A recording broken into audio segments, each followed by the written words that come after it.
Fox Sports. We are sports. We are Sun.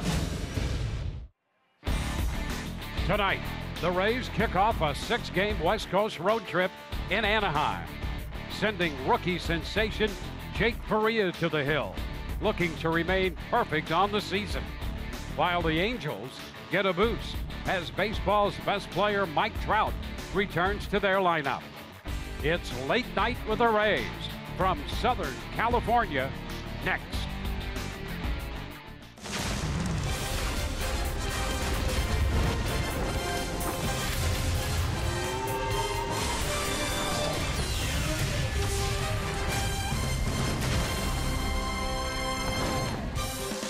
We welcome you to 2000 Gene Autry Way in Anaheim, California, at Angel Stadium, as the Rays and the Los Angeles Angels open a 3-game series.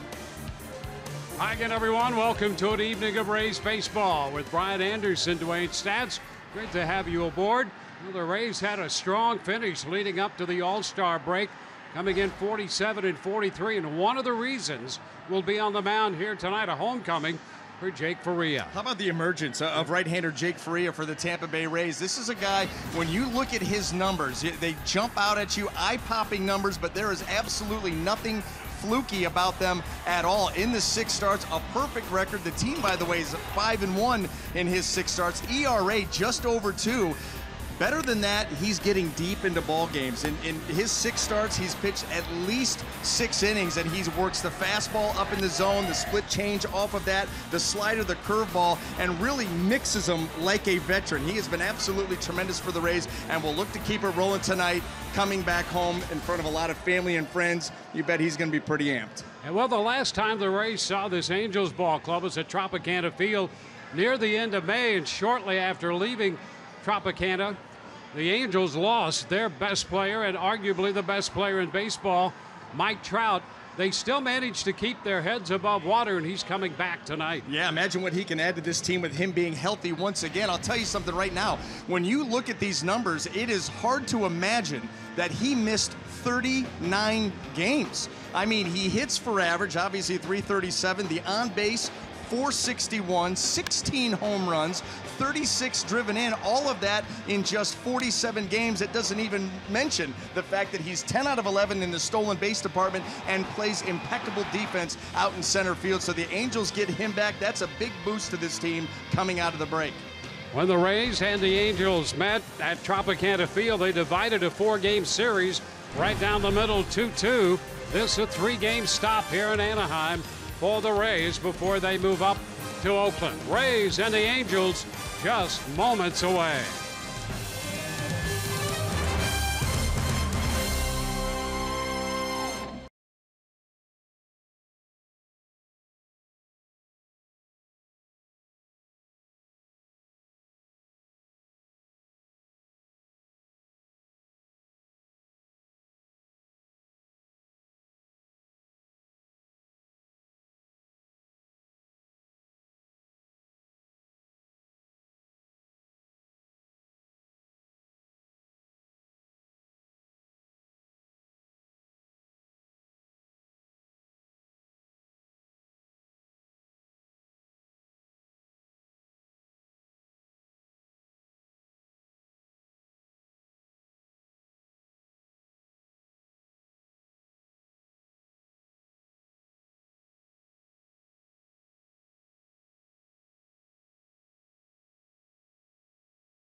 We welcome you back to Anaheim, where the Rays and the Angels will square off to begin this series.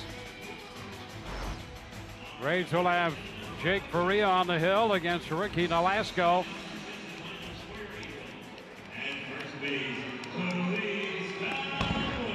And we'll take a look at the starting lineup for the Rays. They'll have Malik Smith leading off in center field. Corey Dickerson will be the DH and hit second. Batting third at third base is Evan Longoria. Logan Morrison at first. Steven Souza Jr. will hit fifth and play right field. Wilson Ramos will do the catching. Hitting seventh is Brad Miller at second base. And Danny Echeverria is the shortstop, hitting eighth. Shane Peterson in the lineup in left field tonight for the Rays. He will bat ninth. Well, taking the mound tonight for the Los Angeles Angels is going to be right-hander Ricky Nolasco, making his 19th start. Does have a complete game. In fact, that came just 2 starts ago. But you look at his record, 4-10, ERA of over 5 at 5.06, and a big reason why, go all the way down, home runs. 25 home runs given up this season by Ricky Nolasco, and that is most in Major League Baseball. Let's take a look at the Angel defense and see how it's going to line up behind Ricky here tonight. Brought to you by Gold and Diamond Source. And in the outfield, left to right, we have Cameron Maben, Mike Trout, and Cole Calhoun. Across that infield, third to first, Yunel Escobar, Andrelton Simmons, Nick Franklin, and Luis Valbuena, with Martin Maldonado behind the plate.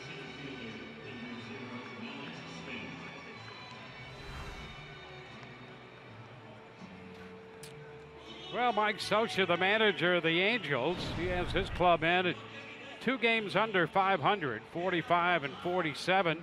That's good enough for second in the West. They started the day 16.5 back. The Rays starting the second half with part of that second wild card spot, 47 and 43. A good finish by the Rays, and Kevin Cash taking 3 out of 4 to wrap up the mythical first half of the season in that series against the Boston Red Sox. Malik Smith in there to lead it off, and the first pitch is a strike call from Ricky Nolasco.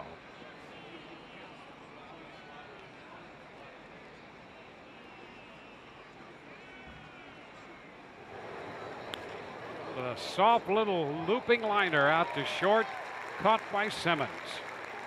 That's the game of Ricky Nolasco right there. Try to get you off balance, not going to overpower you by any stretch, but tries to induce weak contact. He does that with a fastball, slider, curveball, and split. He's a veteran that, making his 298th career start, has 112 career victories. Rays last saw him at the Trop on the 24th of May when they won a 5-2 decision, scoring all 5 of those runs off Nolasco in just over 6 innings. Corey Dickerson, fresh off his appearance starting in the All-Star game. 1-0 the count to Corey. He's 9th in the league in hitting.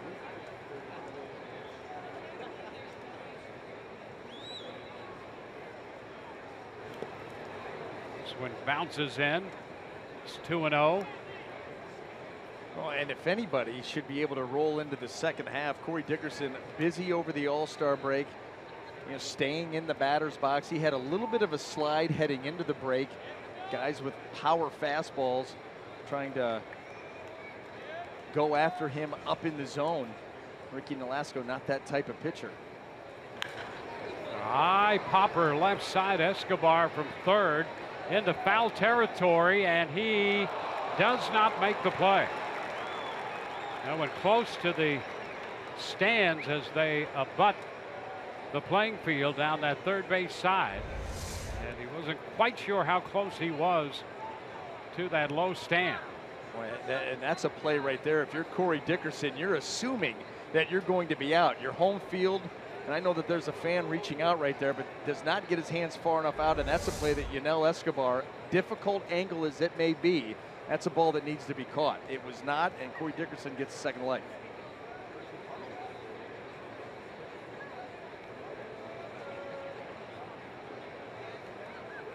2-1 the count.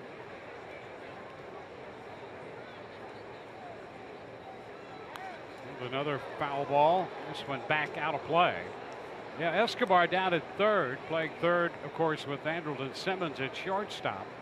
And with this defensive alignment, this is about as close to short as Escobar has gotten this year with Simmons on this team.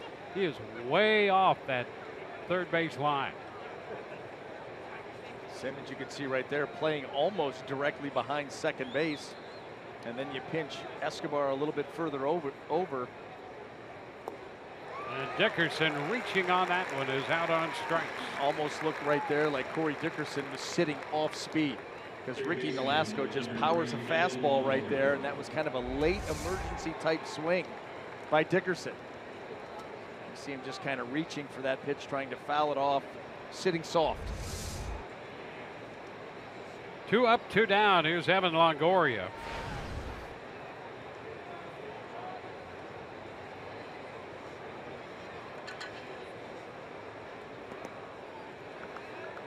Pitch is down. 1-0.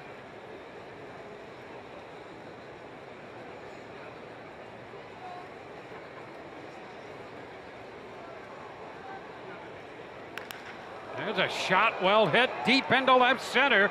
Maben looking up, and that baby's gone. Home run for Evan Longoria. And he'll get the Rays on the board with his 13th home run of the year. Gives him 54 runs batted in. A shot into left center. And like we highlighted coming into this game, Ricky Nolasco has given up the most home runs in Major League Baseball. The Rays, well, they're one of the best teams in Major League Baseball at getting early leads, scoring in the first inning, and you make a mistake here, a 1-0 fastball that starts to sink back towards the middle of the plate, and Evan Longoria jumps him for the 1-0 lead. Second career home run for Longoria off Nolasco.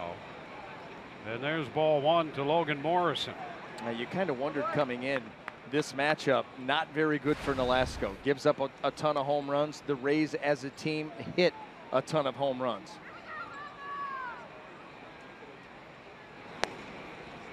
He's away with that pitch. 2-0. Nolasco coming off the 8 runs he gave up to Texas and a 10-0 loss. That just in an inning and 2/3. Gave up a couple of home runs in that abbreviated outing, and you see there 26 now on the year.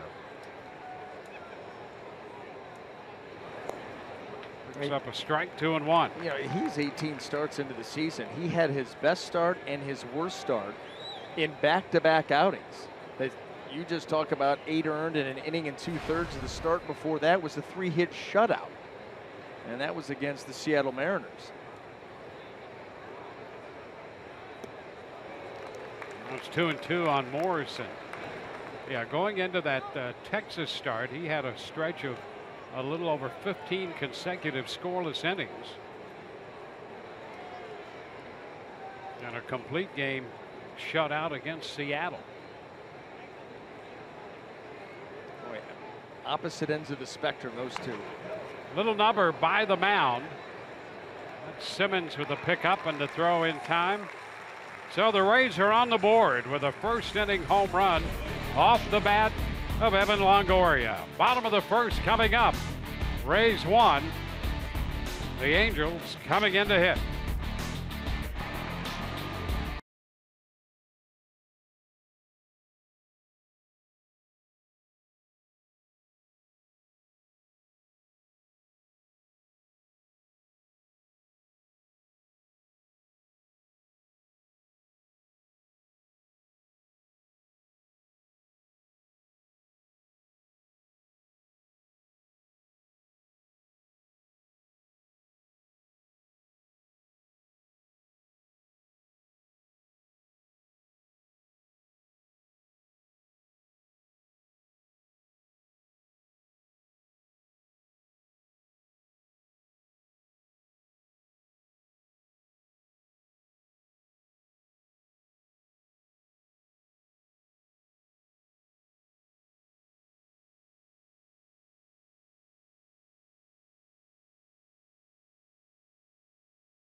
starting lineup presented by your Southern Ford dealers. Cameron Maben will leave it off, followed by Cole Calhoun, and then Mike Trout hitting third. Albert Pujols the DH with Yunel Escobar at third in front of Andrelton Simmons hitting sixth. Luis Valbuena, the first baseman, seventh. Martin Maldonado will do the catching. He'll hit eighth. And Nick Franklin, the former Ray, is in the lineup at second, hitting ninth. Well, they'll be going up against, of course, Jake Freya, making his 7th start of the season, looking for that 5th win already. That ERA 2.11, 37 punch-outs, 38 in a third innings. Maben takes the first pitch in there for a strike call. Freya starting him with a fastball at 92.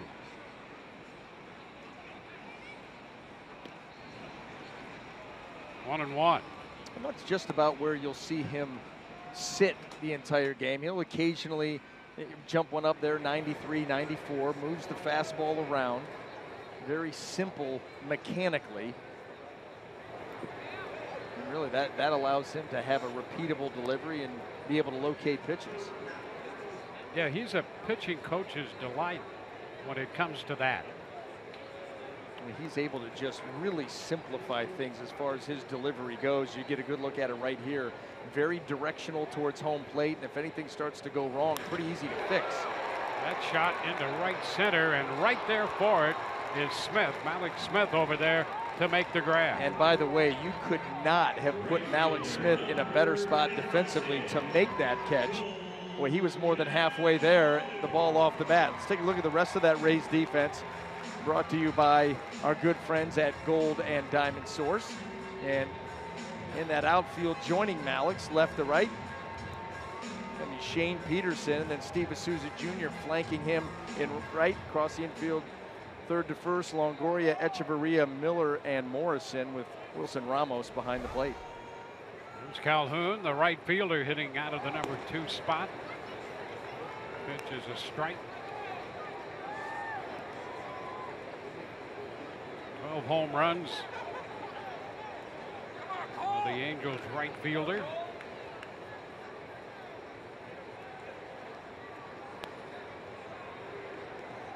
Now 1-1. Well, to this point, Faria has not been fazed by his big league experience. Coming off a win against Boston his last time out, when he squared off against Chris Sale. You know, and that's why, Dwayne, coming into this start, you're tempted to say, in front of all of the family and friends that are here, the fact that he grew up 5 minutes away from this stadium, you know, look for early jitters perhaps. But, you know, after that Chris Sale start, I think he's past that. Ground ball right side. This is Miller making the play. Yeah, I think you're right about that. You know, from the very beginning, he seemed to have that presence out there. And in back-to-back starts, he goes up against Boston in a big series for the Rays against Sale. Yeah. And then he comes home. And you're right, he's from Cerritos here, went to Gar High School, and just minutes away from this ballpark. You know, the thing too about that start against Chris Sale, not only, you know, is he squaring off against him, but it's game 1 of a 4-game series. Yep. A series that the Rays had publicly talked about how big of a deal it was for them. And you're in the tone-setting game. Well, he set the tone with that line right there. Well, there's Mike Trout going after a 1-0 pitch, and he skies it into center. Smith out there waiting a long time for that one to come down. And it's a 1-2-3 inning. We go to the second, 1-0 Rays.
We go to the second, and Steven Souza Jr. will lead it off.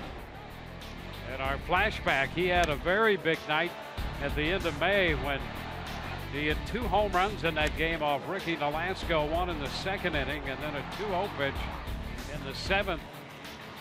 On the breaking ball, the slider he hit out, and that would account for his 2 career home runs against Nolasco. He's 3 out of 6 against him, and he takes the first pitch. That's a strike.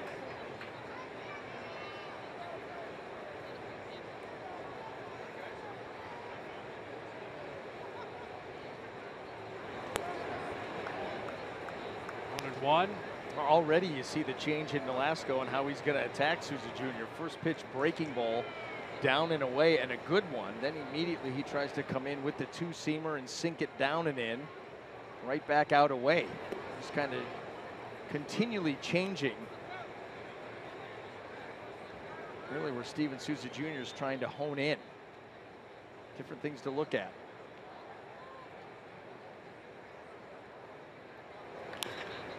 Chopper out to short. Simmons with a quick release on that one, and he gets a throw over there in time to get Souza Jr. Well, I'll tell you that's one of the side stories to this series is the shortstop play that we're going to see between Simmons and Echeverria, 2 of the best in the game, 2 of the smoothest in the game. Maybe none better than this guy. There's Echeverria. He's hitting 8th in the Rays lineup. Wilson Ramos in the batter's box.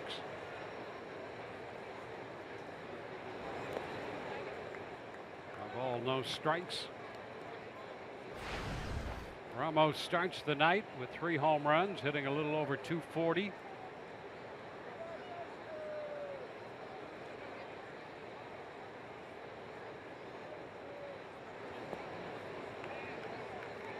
One and one. Ramos has made a key impact on the Rays, along with Echeverria.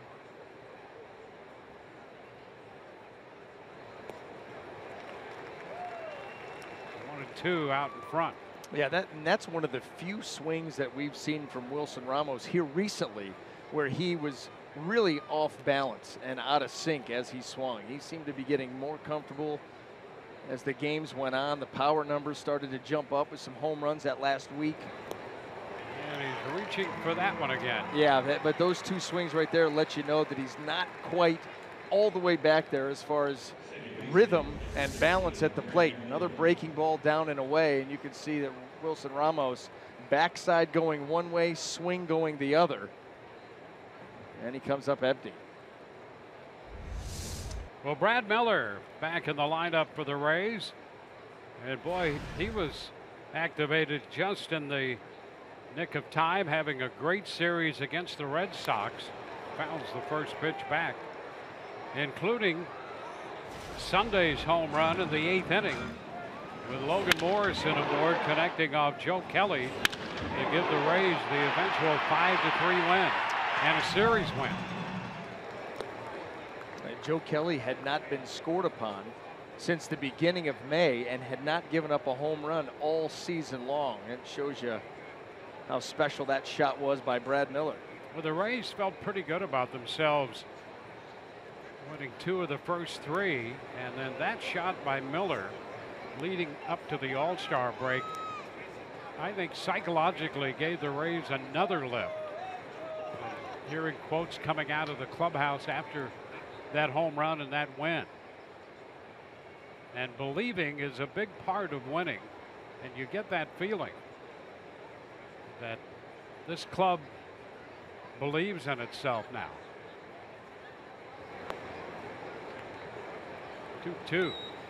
And anytime you go west, I don't care who you play, it's another challenge. And so this 6-game stretch here against the Angels and the A's, it's going to be a test for this club.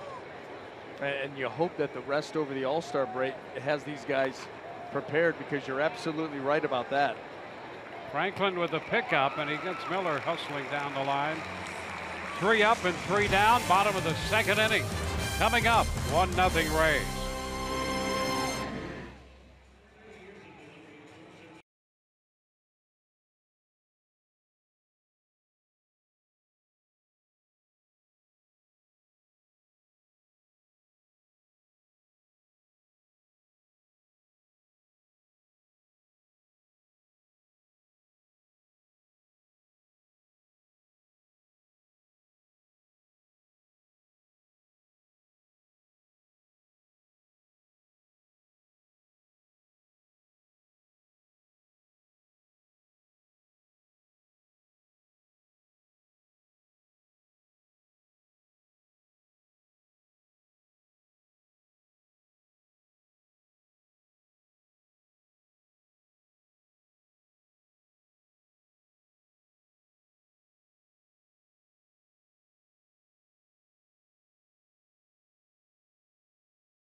Is brought to you by your local Ford dealers and by your local Toyota dealers. Let's go places.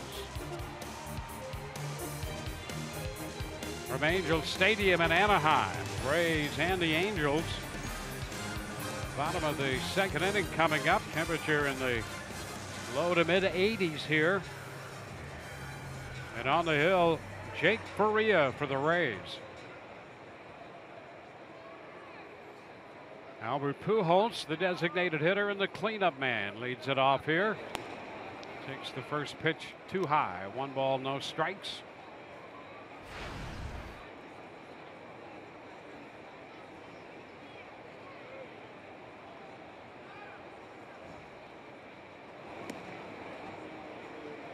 And a little wide. Escobar next, and then Simmons. Albert Pujols has started to slow down a little bit, obviously on the back 9 of his career, but still dangerous. Still have to respect what he can do. We saw 13 home runs. I mean, maybe not blown away by that number when you attach it to this name, but the 54 runs driven in.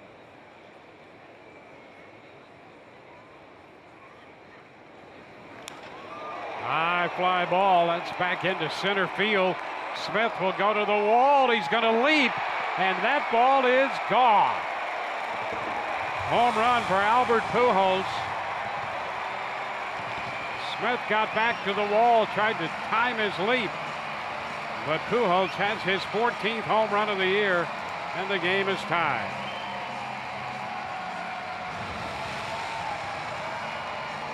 Well, that ball jumped off the bat of Albert Pujols, but it looked like Malik Smith had a shot. See how far this thing gets over. Trying to crowd him up and in, but he's able to pull the hands through, get the ball airborne. Oh boy, he was close. He was close. He goes up just a hair later, and he may catch this. We see him try to hang, and then that ball just sneaks over the glove in center, and the reaction to Malik Smith says it all. Janelle Escobar. After the first pitch, fouls the fastball down the right side out of play. Now you could see Smith try to hang on the wall as long as he could when he went up there with 1 foot up there. 1-1. Here it is again. Timing has to be perfect.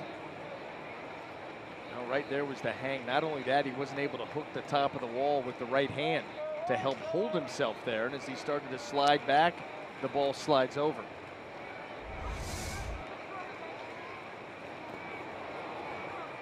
And he has Escobar out in front, swinging over that one.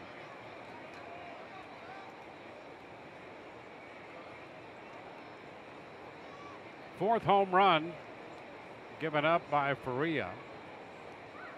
And this one ties this game 1-1. A couple of solo homers so far tonight.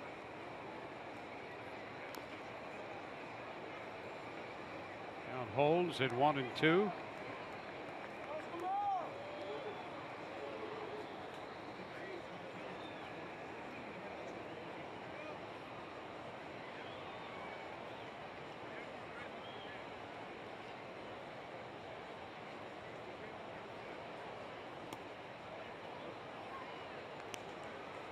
Two and two.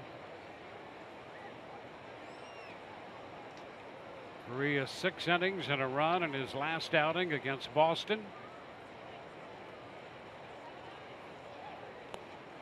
And he has Escobar out in front.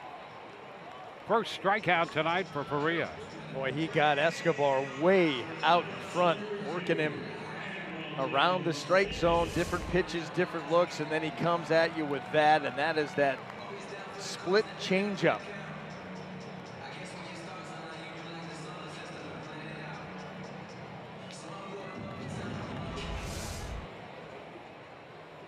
Andrelton Simmons.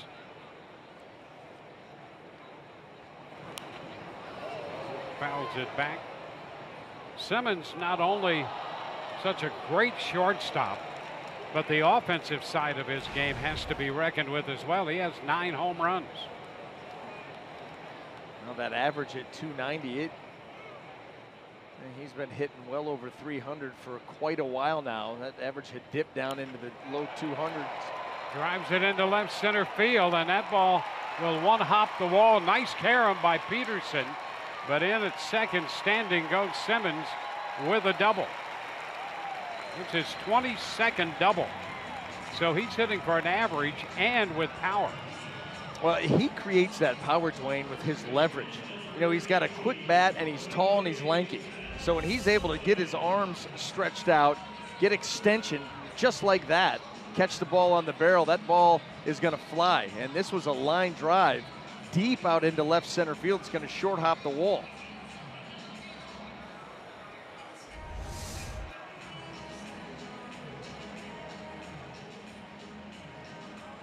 He's really learned to throw the hands at the baseball, create bat speed. You know, in Atlanta, he didn't always hit for a high average, but he had some pretty good offensive numbers over there. And one year hit 17 home runs. So he did show some signs of that with the Braves. But all of the attention focused, and appropriately so, on his defense. It was so great and remains that way. Want to know the count to Valbuena, the first baseman. Well, the one thing that he's been a lot more consistent with this year than in years past is that up the middle the other way approach. That forces him to stay on the baseball. And then he can just use his natural quickness to get the balls that are in.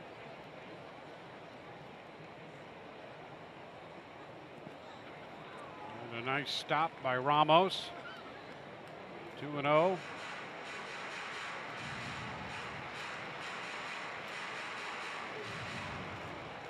Well, how important it is for a pitcher to have a catcher you have confidence in to block pitches, especially if you're going to throw that that split. Some pitchers with a big slider love to maybe bounce it in. There's a swing and a miss pass Valbuena. And the Rays apparently have 2 catchers who have earned the confidence of this pitching staff. And there's nothing worse than having a guy behind the plate that limits your arsenal. You know, maybe not with nobody on base, but certainly with a runner in scoring position, or even worse yet, a runner at third. Now all of a sudden you have a pitch or two that you don't feel confident going to because you don't have confidence in them. That's a very difficult way to pitch and have any kind of sustained success, because you're going to have base runners. Yeah, tough enough to get these guys out. This is, I mean, they're big league hitters for a reason. And you don't want to start limiting the variety of pitches that you have out there on the mound.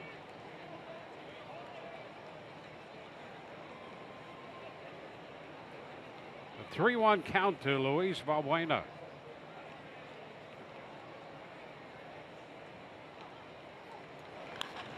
High high fly ball into right. Souza Jr. lining up to make this catch. Tag. Simmons heads to third. Throw cut off. And with 2 outs, Simmons is at third base. Well, this is exactly what we're talking about. But even in this situation, Jake Faria is not going to shy away from the split changeup, even though that's a pitch that a lot of times, especially depending on the count, 2 strikes, it's going to get into the dirt. And now with that runner on third, that comes into play. But you get Wilson Ramos behind the plate, you get Sucre behind the plate, and you don't even think twice about throwing it.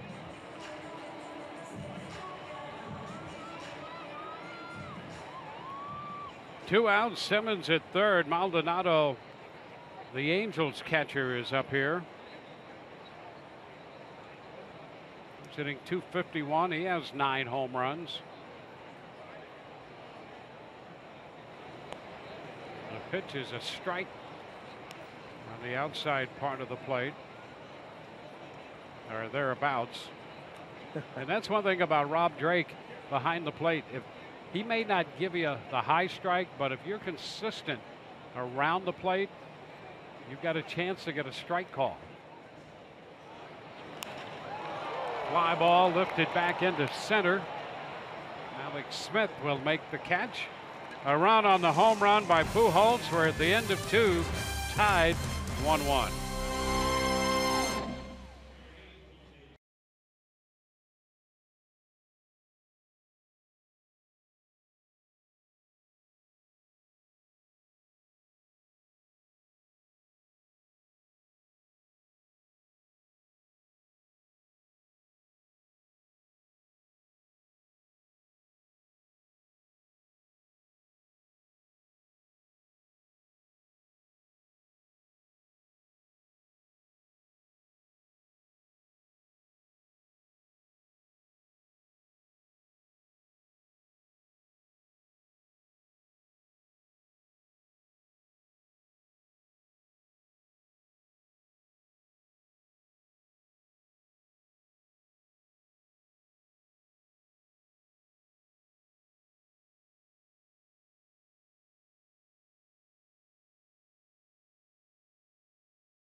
With some late night with the Rays. On the hot seat tonight is Tommy Hunter, who was a great sport playing along as we asked him some thought-provoking would you rather questions.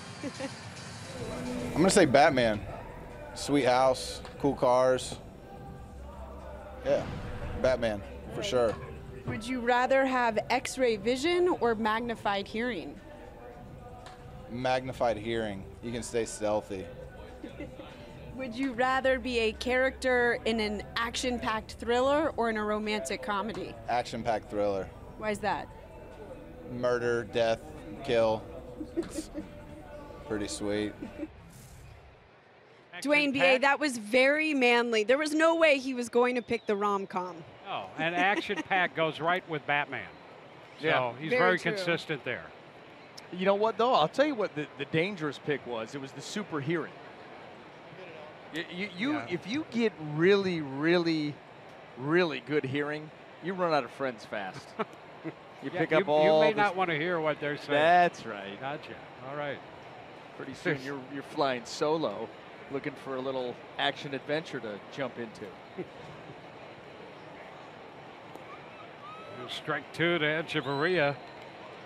Now 1-2. He'll be followed by Shane Peterson and then Malik Smith.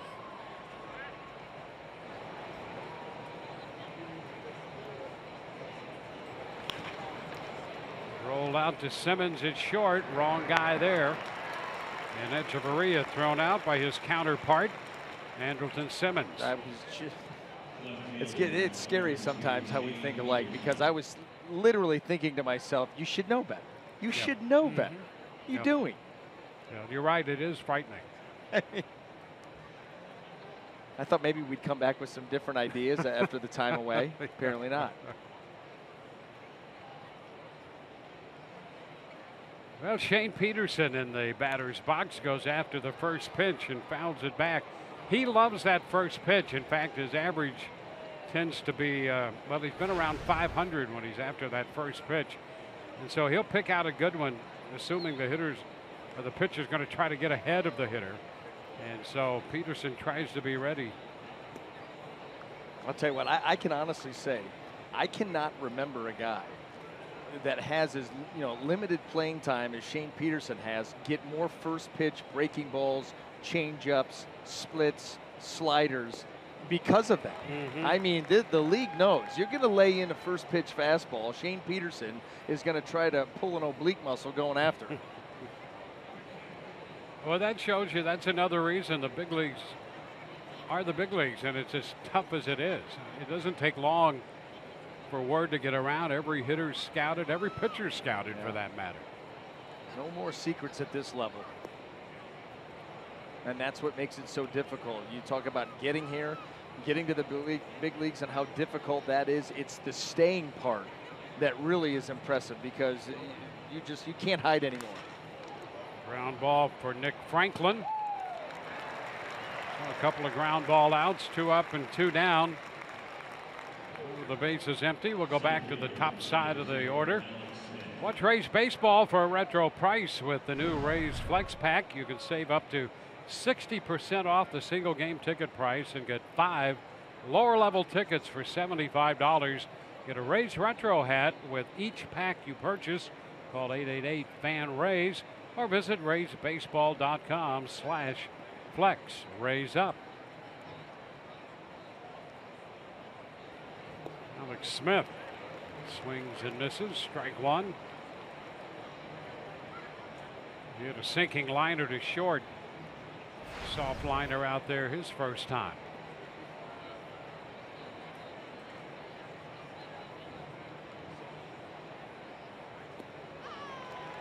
And he's over that one. Well, that changeup right now has a ton of depth to it. And Ricky Nolasco, one of those guys where because of the way that he pitches, when he stays tall up over that rubber and works downhill, the two-seamer will have a lot of late life. The same thing with the changeup. We've already seen the breaking ball pretty good here so far. That pitch right there, that just... And he laid off that one.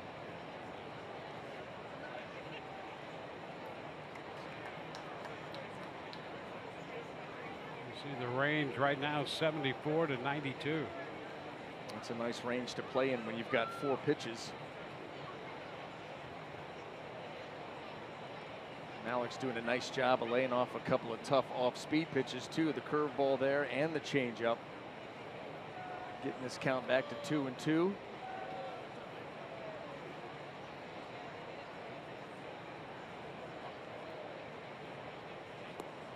And he's worked it full. Fastball away there. Corey Dickerson is on deck.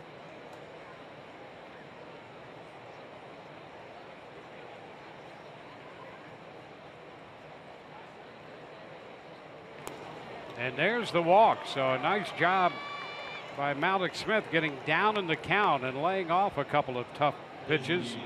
And now he's aboard. Yeah, he really did work and earned that walk. And now with 2 outs, you start to think about the running game. Has not had a lot of success against Ricky Nolasco, but if there was ever a guy to make the attempt, it would be Malik Smith, especially with 2 outs, trying to get into scoring position for Dickerson. Yeah, the Angels have been pretty tough to run on. And you're right, Nolasco, with only a couple steals against him this year and 5 caught stealings.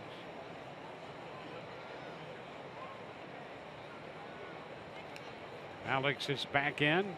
You know, usually you see a team that runs a lot, gives up a lot of stolen bases. Not, you know, Angels have the running game pretty much to their advantage in both facets. They lead Major League Baseball in stolen bases. And like you said, they do a great job of limiting the running game. You saw the numbers there on Nolasco. That is outstanding for a right-handed pitcher.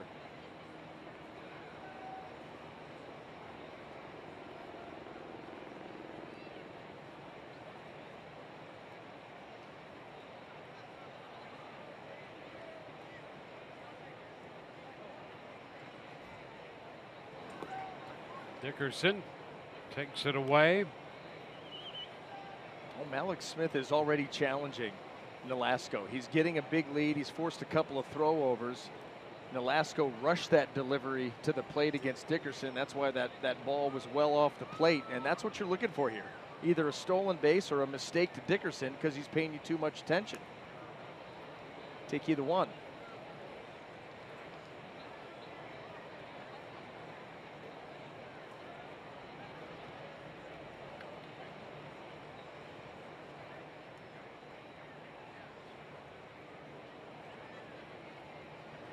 Want to know the count here to Dickerson. Now a snap throw to first by the catcher. And Malik Smith back in. He got whacked by Luis Valbuena on the tag. You get that baseball into those first baseman's mitt, you swing it, sometimes you catch it like an anvil. Yeah, he got something that rhymes with whacked.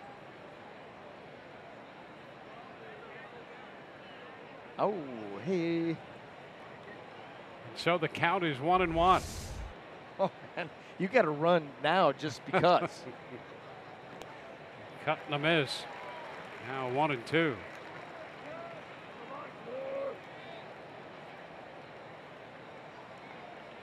Got an interesting Valbuena note. is over there sympathetic. Yeah, well, yes.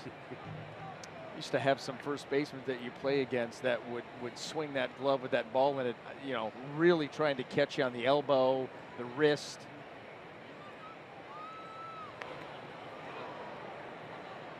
Yeah. You got to at least give him a free lead. It's a gentleman's game.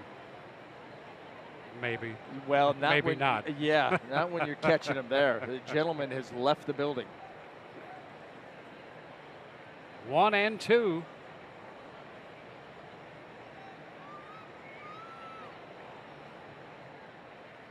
There's a shot, but it's going to be a foul ball. Boy, that's inviting that low wall down there, but that was foul. I would expect now in this 1-2 count, the way that Corey Dickerson just sped up his swing right there, this is where you go with that changeup down and away. You know that Corey Dickerson will expand the strike zone, swings at more pitches outside the zone than anybody in the game. And let's see if they do go with that. And a fly ball back into right. That's caught by Calhoun. He did go with that breaking ball. So Dickerson is retired. 1-1 ball game.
late night with the Rays, and in order to get to know him a little bit better, we played the game Would You Rather with Tommy Hunter. Here's what he said when asked, would he rather explore space or the ocean? Space. I wouldn't mind being an astronaut for a day, going to the space, station up there. Be the first baseball player in space. Let's see if we can make a run for it. Start a little hashtag thing, that Twitter thing. Maybe help me out. Tommy the astronaut, or what would be your hashtag? I think there's like size limits for like astronauts, because you got to fit in like those little itty bitty tight things, and I don't fit in tight little itty bitty things very well. I mean, I can maneuver around, squeeze in, and form to the seat, but it's going to take some help. Well, we might call upon Spaceman Bill Lee to help, although that could be a different kind of space we were talking about there. Yep. Yeah, not very literal. Nick Franklin leading off here. What would you go for? Oh, definitely space. You would? Yeah, I'm not a big water guy, but I'm not really sure that I'm a big space guy either. I know. Well, it's a tough choice. I kind of like 2 feet on the ground. ground. Yeah, exactly. Tough choice there. Yeah, well, I guess space would probably eke out a victory over the sea. What do they call that a Hobson's choice, I think. 2 choices aren't very good. That's a Hobson's choice? I think so. I've never heard that, but I will reference that many times because I'm faced with a lot of Hobson choices. Now 3-2 the count to Nick Franklin. Tough question by Alex Cordry there. Well, listen, she showed up. Yeah. It's the first day after the All-Star break, and she's not easing back into the job. She's coming out hammering. You got some other guys on the crew that need to realize the game started. All-Star break's over? Yeah. All-Star break is over as of like an hour ago. So let's go. 3-2 to Franklin. He fouls this one back. Have to call a meeting afterwards. I mean, right out of the gate, you didn't have to want to do that. But it's looking like there may be some after hours. There might have been already. I'll tell you, I've had the longest day. The longest day. The ground ball, and Miller takes a little short hop right there and takes care of Franklin. By the time this game is over, we get back to the hotel room, I will be coming up on pretty close to 22 hours straight being awake. Yep. Had to get up at the crack of dawn, catch an early flight to shoot straight out to LA. Although I'll tell you what, did I tell you who my seatmate was? I heard you talking about that. Got on the plane. Now you're going to help coach a football team. Listen, I was a little bit late getting on the plane, and my seat, the whole section was filled, and I go to step across the gentleman to get to my seat, and it just turned out to be the head coach of the Cleveland Browns, Coach Jackson. I went to get past him, like, oh, excuse me, Coach Jackson, I'm going to sit down next to you. Of course, he played like he fell asleep for 4.5 hours. Had his headset in, yep. Although he could hear everybody else talking. No, I actually left him alone. I left him alone until we landed when we're getting off the plane. That's great. And then we had a nice little talk about Cleveland by Browns that football. discipline. Way to go. It was tough because, like I said, it was 14.5 hours. I could have held his hand. We could have drawn up plays. We could have talked shop. I think he wanted to do that at 7:30 in the morning. 2-0 the count here on Cameron Maben, the leadoff man. There's a strike. But there is something strange about hopping on a plane in Cleveland, Ohio at 7:30 in the morning and landing out in Los Angeles, and it's 9 o'clock in the morning. I know. All the way across the country. It's a little goofy. Oh, how about that? A little foul ball right back to Calhoun, who's on deck. Made a nice play. And held it there for all to see. Stuck the landing. 2-2 here on Maben. Oh, look out. Pitch hits him as he was trying to duck out of the way. Well, the thing was that it was 80 miles an hour, so that looked to be just a changeup that squirted out of the fingers of Faria. Absolutely no intent here. And yeah, there's that ball. You can see the tumbling action. That's just a split change gone awry. Catches Maben right in the helmet.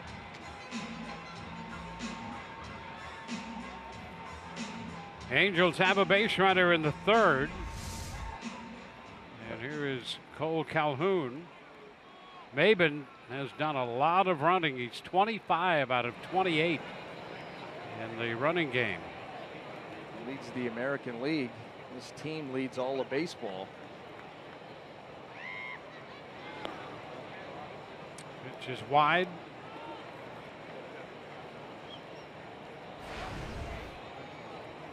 Calhoun with 41 runs batted in. 1 on, 1 out on the hit batter.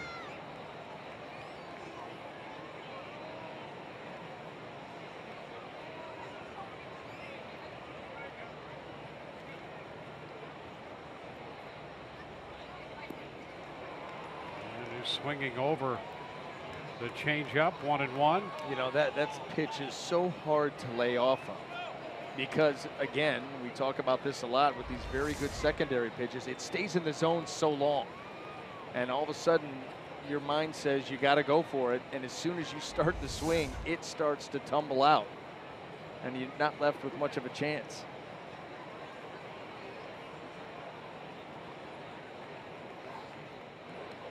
Maben back in.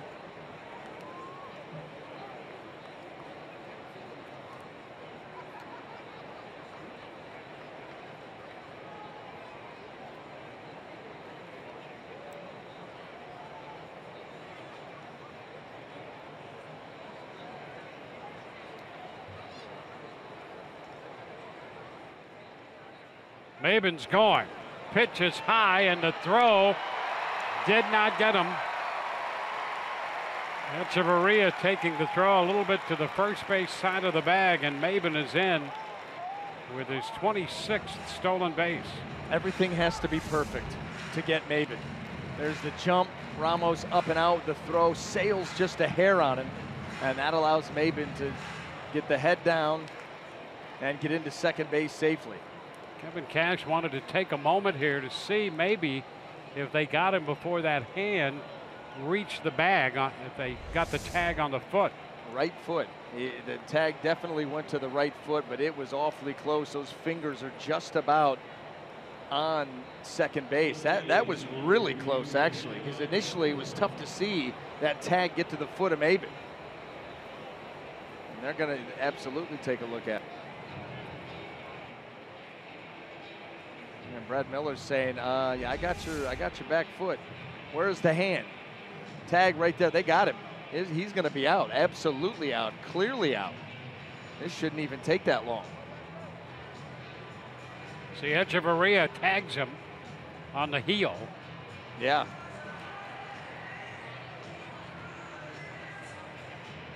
Yeah, and that one angle, the first angle showed it the absolute best. The glove clearly on the back of the heel, and his hand is well off the plate. Yes, or off the bag. And he's out. So the challenge and that call is overturned. And Maben is caught for only the 4th time this year.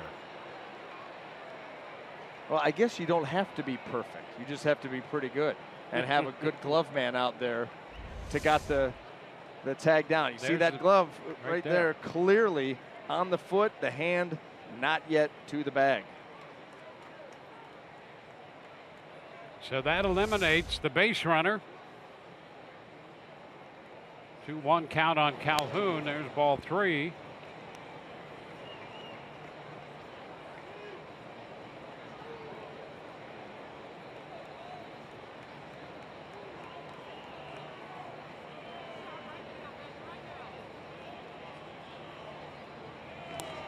There's a strike.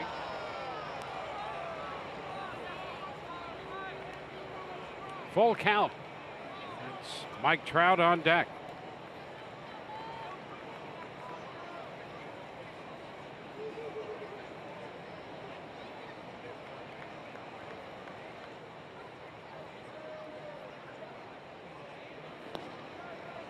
Close, and he draws the walk.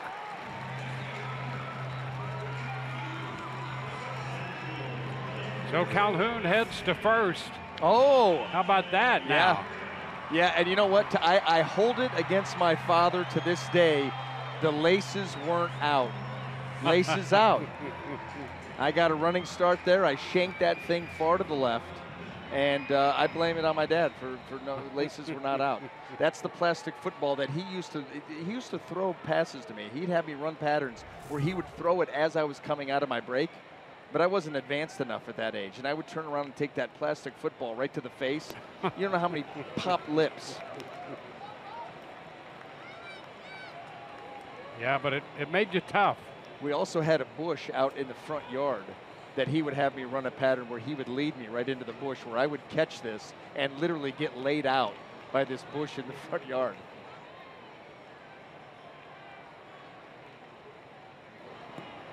That's a strike. It's 1-1.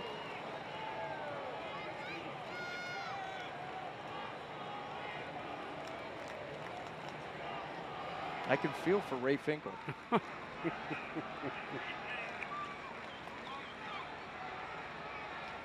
I didn't take it quite to the extremes that he did, but you get my point. There's a hot shot liner into center off Trout's bat. Calhoun aggressively moves to third. And it's first and third. Calhoun to third base on the liner by Trout. This was a shot up the middle. Yeah, that ball was right in his wheelhouse, and it just has a different sound when it comes off his bat. That ball absolutely blistered into center field, and now the Angels, after the 2-out walk, have a 2-out chance.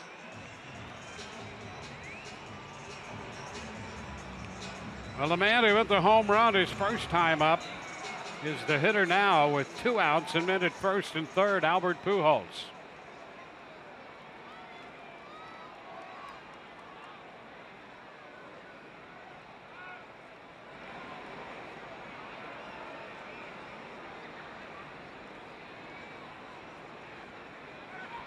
There goes Trout. The pitch is down. The throw picked up on the short hop in front of the bag, and Trout with reckless abandon both at first and at second.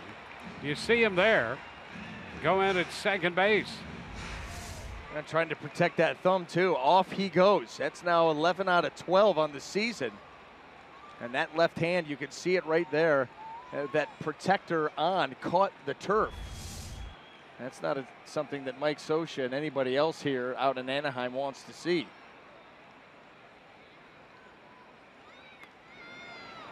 Pitch outside. Well, that's the injury in the series right after he left Tropicana Field. That left thumb. And he's just back. That was on the 28th of May. A little different situation out there for him now. Well, he's going to continue to play very hard, continue to slide head first. We've already seen that. It's a strike, 2-1. Interesting that without him in the lineup, they were 19 and 20. They were averaging with him fewer runs than they scored without him.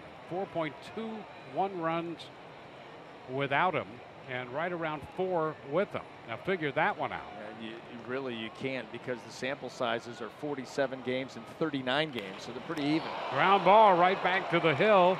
Faria's tossed to Morrison. 2 men left in scoring position. We go to the 4th, 1-1.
fourth inning from Anaheim.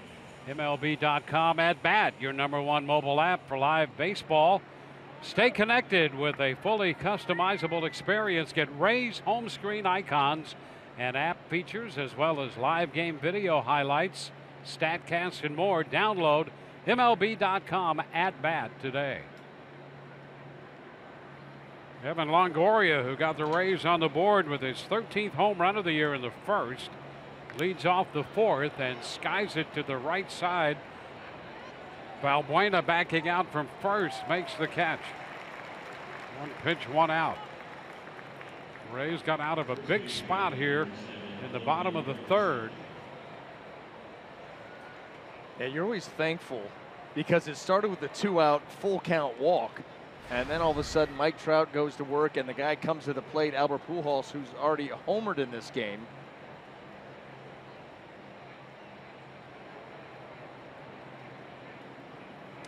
Yeah, and Trout sliding head first and dragging that thumb protector with him. You know, I'm telling you, 2 times during that course of that inning, and we saw it kind of bouncing its way out to second base.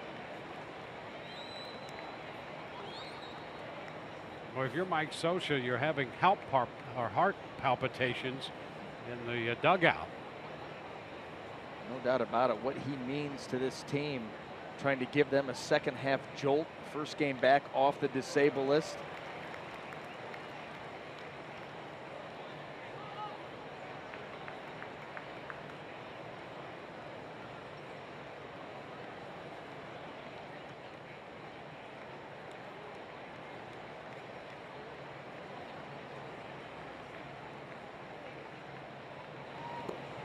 This one is wide. Now 1-2.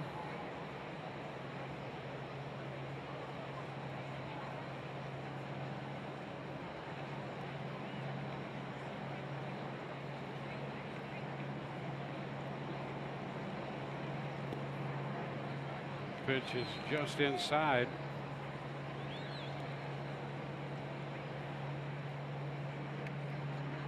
Souza Jr., the success that he had off Nolasco back in May waits on deck. Logan Morrison already with a career high in home runs. Now full count. Look at the pitch. Look at the pitches to Logan Morrison. I feel like I'm looking up at Orion. Yeah, there has to be some kind of dipper in there. Yeah, there is. That's the big, the little, yeah, somewhere in between.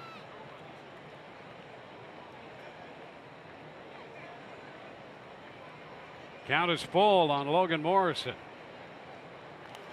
It's fouled out of play. By the way, I just got word from our senior director of vernacular, Dr. Andrew Haino, and he tells us, confirms our suspicion that a Hobson's choice is indeed something that appears to be 2 choices, but really neither is very good.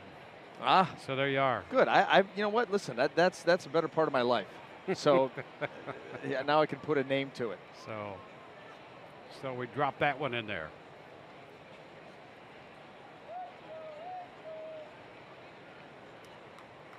A full count here on Logan Morrison. And strike 3 is called, just on the outside edge.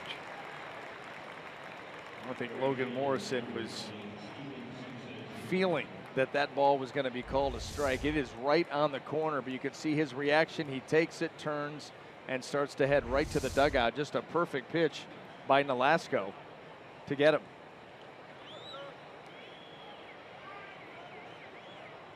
Two up, 2 down. Now Steven Souza Jr.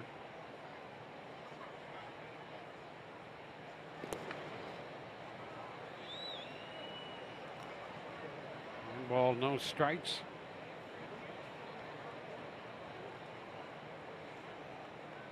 I'll tell you what a first half Souza Jr. had too. Yep. You know, on top of those offensive numbers, you look at the home runs, the runs driven in, how productive he has been, but just the energy that he plays with defensively was very good out in right field. gave us plenty of material to work with. To strike 1 and 2. Well, you can tell steady progress here by Steven Souza Jr. over the last 3 years, and this year, number one, he stayed healthy for the most part, and that's given him an opportunity to produce on a regular basis. Takes this one a little wide. You know, and I think that the confidence that he has now, and he's realized a lot about himself. Number one, that when he's up there thinking too much, things don't go well. Trying to keep it simple, and that's part of the maturation product, you know, of a player, is you're just trying to go, you know, what works for me. And going up there with too much information, that's what, you know, Steven Souza Jr. is one of those guys. Too much information really, you know, holds him back. You go up there, see ball, hit ball.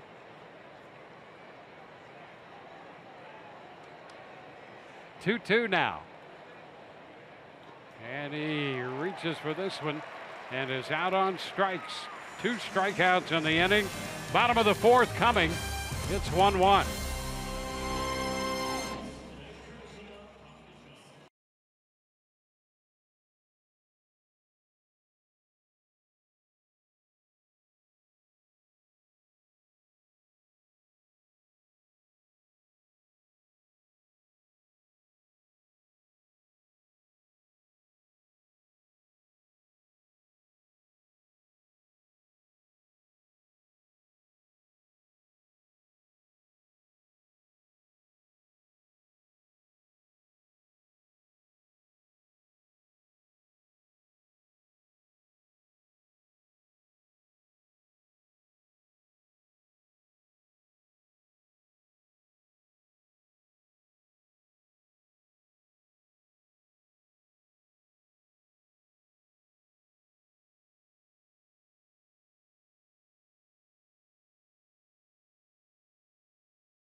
Our Toyota inside look zeroes in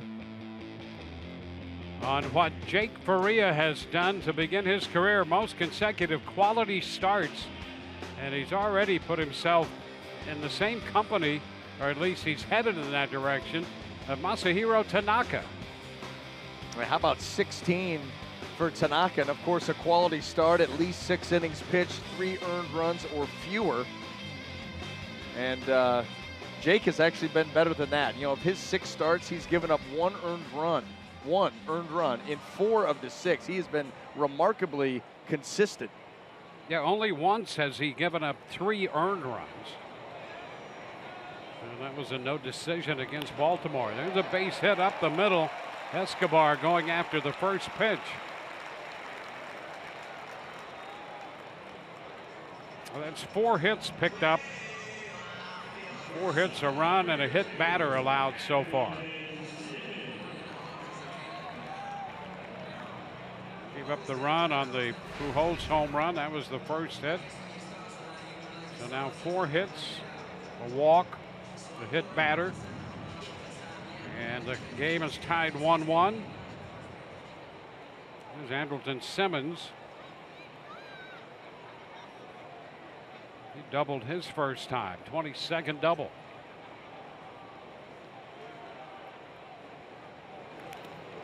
He's after the first pitch and fouls it.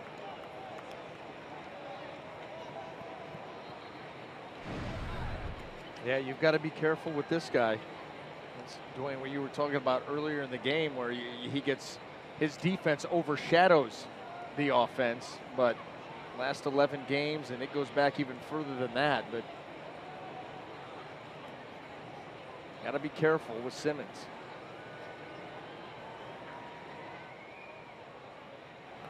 Upstairs. Oh, that was a disjointed play. Simmons had actually called for timeout right there and took his hand off the bat. It was not granted. Then you're scrambling to get back in, and he was fortunate that Faria threw that fastball high. Watch him right here. Call for time. Doesn't get it. Now you got to recalibrate, regroup. Saw Bo Jackson do that one time and hit a home run. Figure that. Yep. Not surprised by him. No, I mean, called for time and stepped out. Realized he didn't get it, stepped back in, and then just whacked one out. No big deal.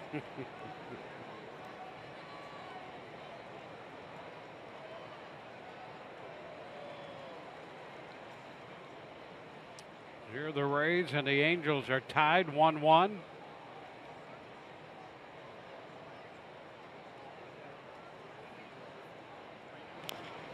Chopper, that's a foul ball.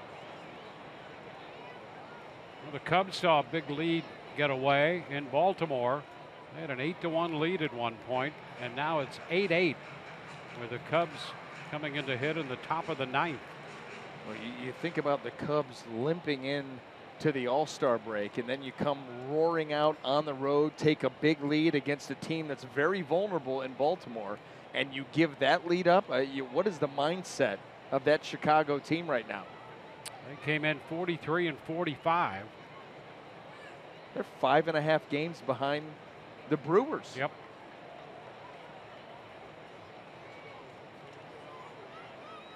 And the Red Sox came back and beat the Yankees 5-4.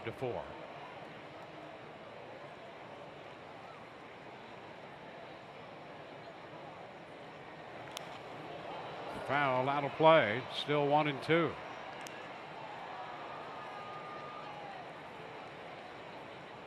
Tonight's Unlimited Baseball break brought to you by T-Mobile.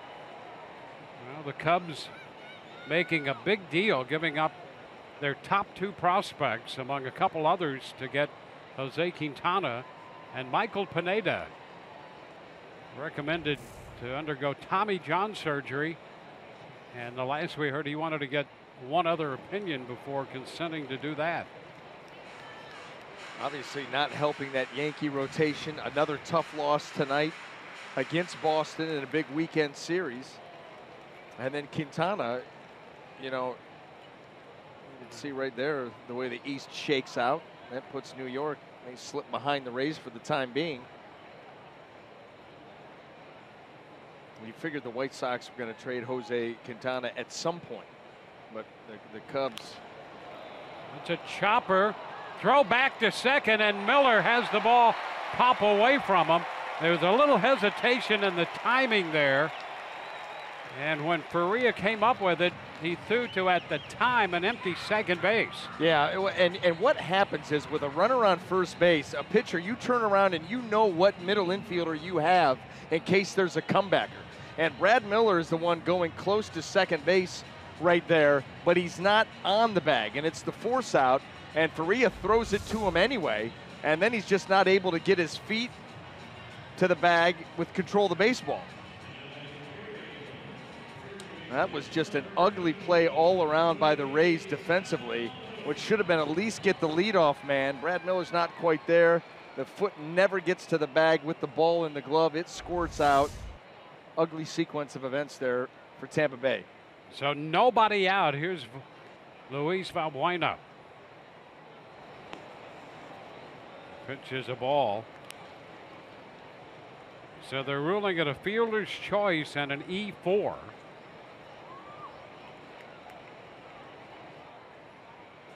So frustrating here for the Rays, who wanted at least one out there.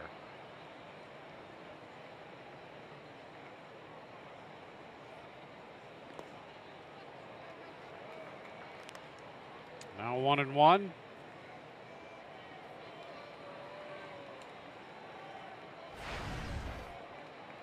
The Rays got out of a spot in the third, leaving Angel runners at second and third. Now first and second. Nobody out in the fourth. You know what's really problematic and puzzling about that play is, like I said, the pitcher turns around, makes eye contact with either middle infielder, and they let you know, hey, I got the bag or I've got the bag. So you know who's covering. And so, but there didn't seem to be, you know, an acknowledgement. Okay, I got the bag, but nobody really took the bag. And Brad Miller got close to the bag, but never really went all the way there. Just a very strange play all around.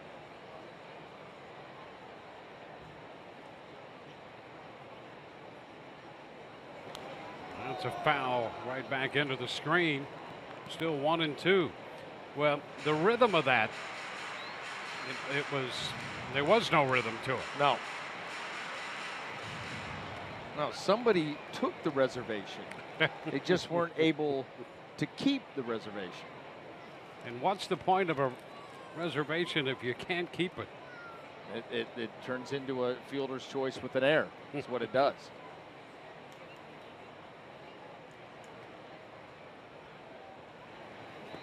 Oh, and a nice change up there. Boy, a nice pitch to get a very big strikeout.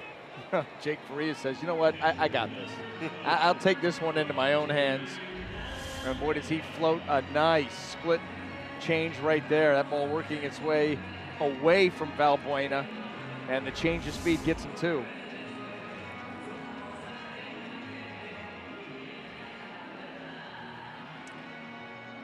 Well, there's Martin Maldonado, the catcher.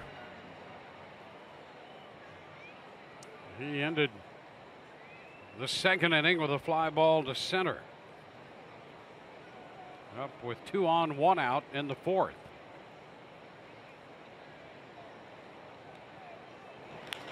And a fly ball into left. Peterson comes in and makes the catch on that one. And he had him out in front there off the end of the bat. So 2 gone.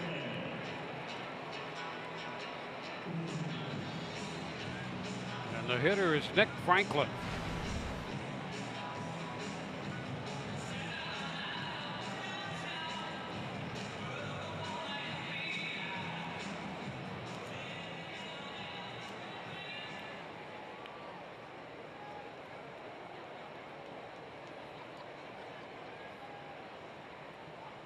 Franklin grounded out to Miller his first time.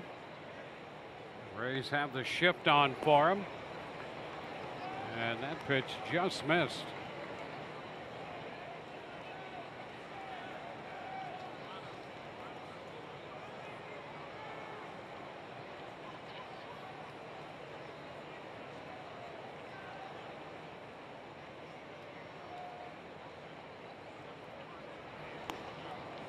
The fastball taken for a strike. Right at the top of the strike zone, and you see Nick Franklin with a quick turn. Okay, is that as far out as you're going to go, or as far up as you're going to go? Try to get an idea of that strike zone, because I think that call right there surprised him.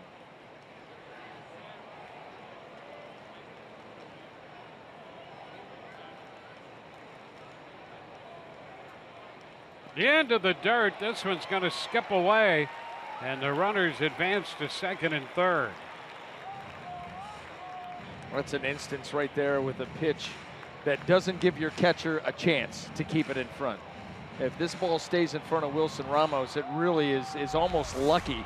As far out in front, see how far out in front that was, well out in front of the plate. And Ramos, that ball catches him at a little bit of an angle and bounds away to his left. And that puts now 2 runners in scoring position with 2 outs.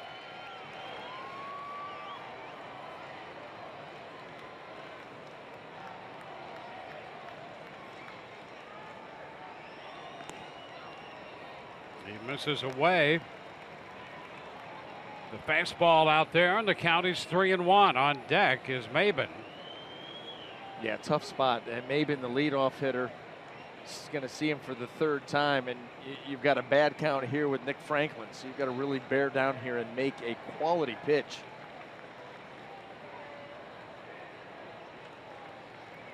And he's too high with it. So he walks Franklin.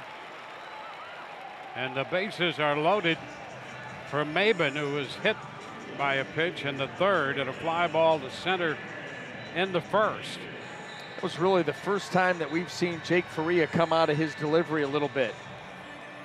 Kind of jumped towards home plate and didn't stay, he normally stays nice and tall and really drives the ball downhill. Even when he's elevating it, he's driving the ball towards home plate, and that one got a little bit jumpy.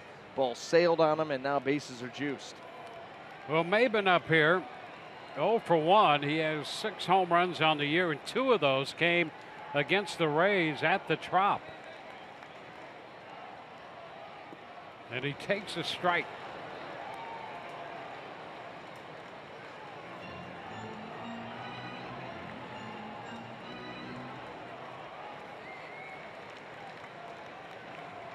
Came into the game hitting .245.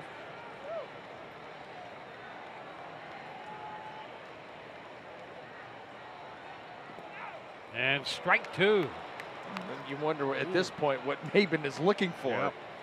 Boy, that was an 0-1 fastball right down Broadway.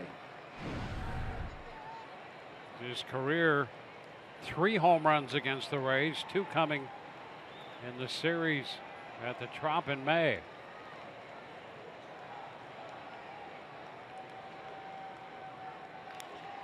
Fly ball, short center. Souza's there in right center to make the catch, and that retires the side. They leave the bases loaded. We're still tied 1-1.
We're having some fun with Late Night with the Rays, and due to NASA's size restrictions for their astronauts, poor Tommy Hunter would probably get ejected from the space program due to the fact that he's 6'3", 250 pounds.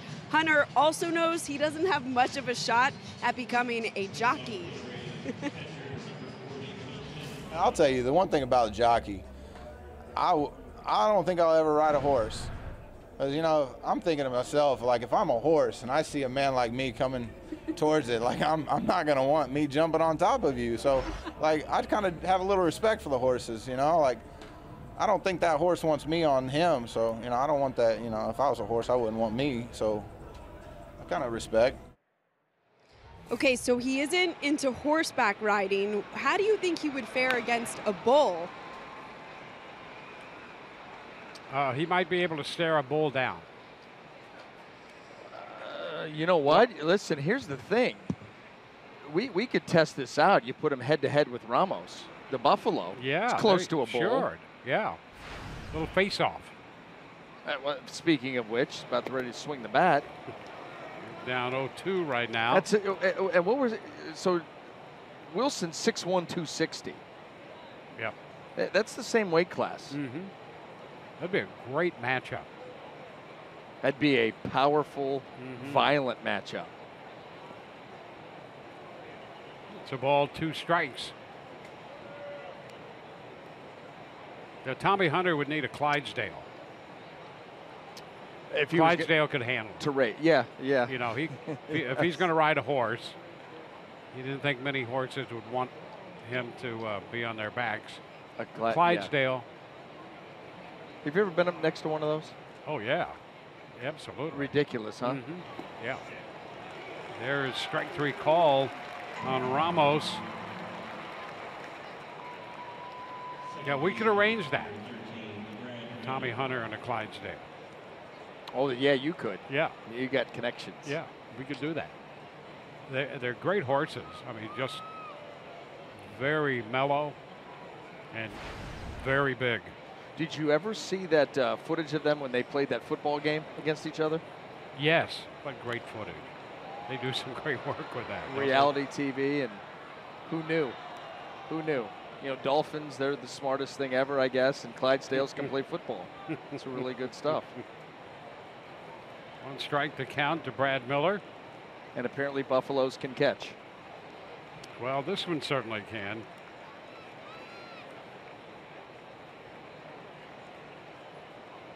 Two strikes to count on Miller. There's a Buffalo right there.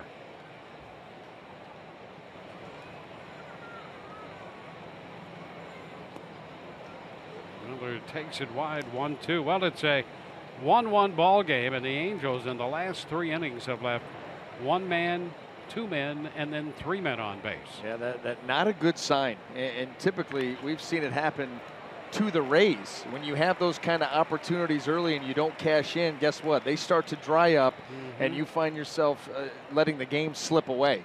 And Ricky Nolasco is throwing the ball very well here for the Angels, very efficient, and his offense has not been able to back him, which bodes well for the Rays. Well, 2 outs, bases empty for Adeiny Echeverria.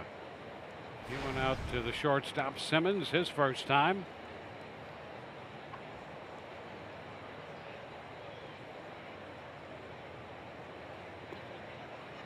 Pitch is down.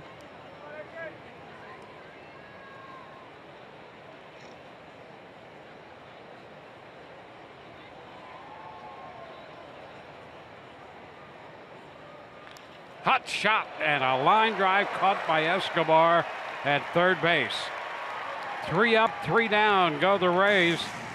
7 in a row retired by Nolasco. 1-1 ball game.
To Los Angeles and then up to Oakland. They'll come home against Texas and Baltimore next Saturday when the Rays take on the Rangers. The first 15,000 fans will take home their very own DJ Kitty onesie. presented by Suncoast Credit Union. Visit RaysBaseball.com today for tickets. The DJ Kitty onesie. Yeah, good for adult sleepovers. Have you seen them? I've seen photos of them. I haven't actually seen the real McCoy yet. Yeah, no, I'm with you. Just the photos. Yep. Pretty interesting. But you know what? A lot of the Rays giveaways are. Mm-hmm. First pitch to Cole Calhoun upstairs. That's Saturday. 15,000. We could see a lot of onesies walking around that night. You listen. You know that's happening. Yes, it's got to happen. You're gonna take that like a handoff right to the men's room, the ladies' room. I think that would be great. What a spectacle. It would be a happening. You're going to see it. 15,000 onesies at the ballpark Saturday against Texas. It's happening. Yep. Okay, that's a great idea. We'll push it all week. Yeah. Late night with the Rays. That's where that idea came from. Get that onesie and put it on. There was a similar giveaway while we were in Pittsburgh playing the Pirates. Had a ship full of them, and never got to that footage, but that would have been fun. I think they even have conventions. I think they do. This one is foul back, 2-2. Although a onesie convention seems awfully lonely just by the nature of the name. That's what makes it so intriguing. Yeah. It sounds lonely, but I'll bet it's anything but. Yeah. Lots of onesies roaming around. 2-2 to Calhoun.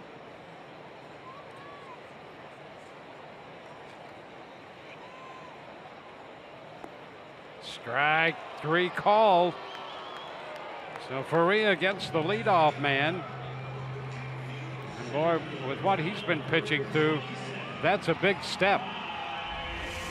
Limiting base runners. Best way to do that is go right after that leadoff hitter. How about that fastball? You're talking about driving something downhill. We talk an awful lot about Faria being able to elevate, but that had great angle, downhill angle. And he's able to pick up and strikeout looking. Now he faces Mike Trout. Trout pops it to the right side, foul ball. Morrison's going to have a play and makes the catch. 2 gone. I'll tell you what, a very dangerous part of this lineup, and Faria so far so good.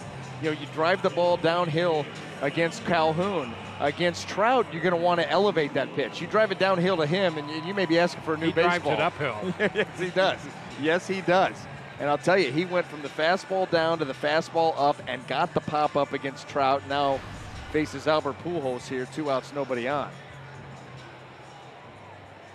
Pujols homered in the 2nd inning, his 14th of the year. He's 1 for 2 tonight. Takes a strike. Trying to come to center. Yeah, trying to come up and in. You're trying to crowd him, which is, not a bad idea, but you've got to make sure that you get it in there. If not, that can happen. 0-2, a little piece of that one foul.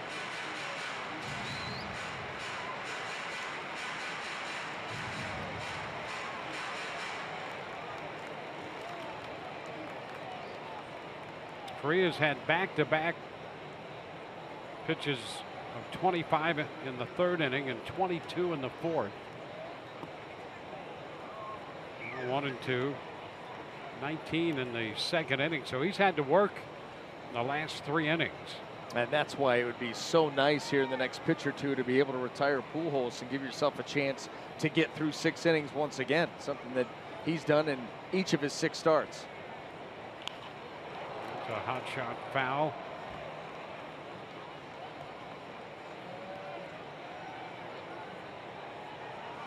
Well, tonight's jackpot brought to you by the Florida Lottery.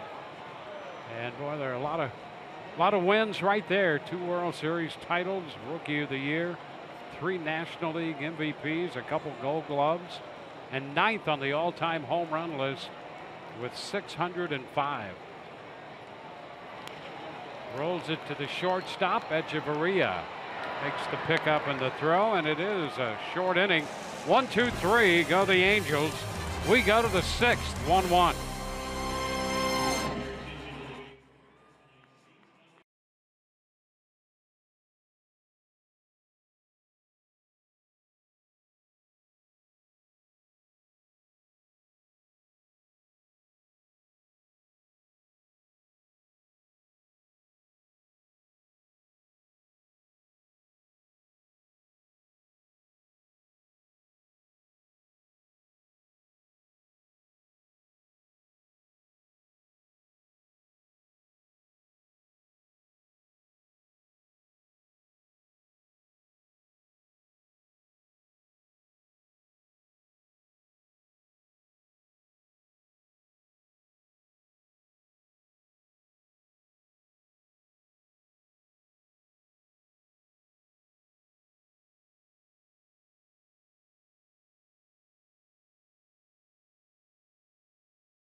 One ball game here. The Rays and the Angels. Evan Longoria with a 2-out solo home run in the first opened the scoring.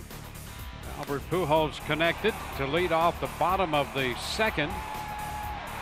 The Angels threatened in the third and fourth innings. But Jake Faria so far 87 pitches through the first 5.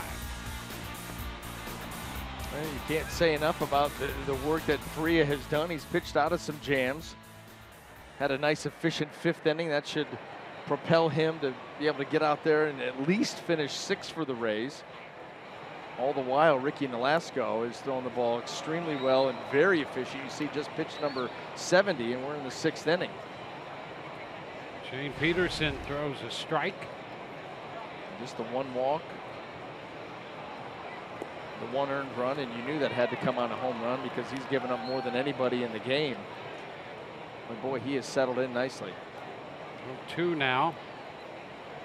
Smith next, and then Dickerson.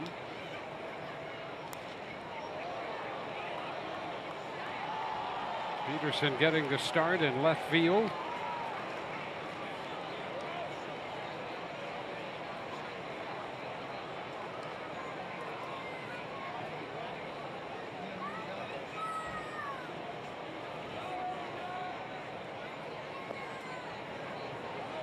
One and 2.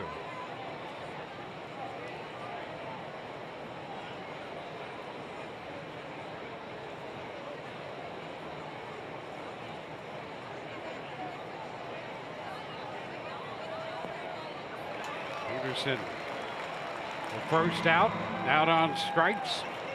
I'll tell you that what Ricky Nolasco is doing right now with his stuff.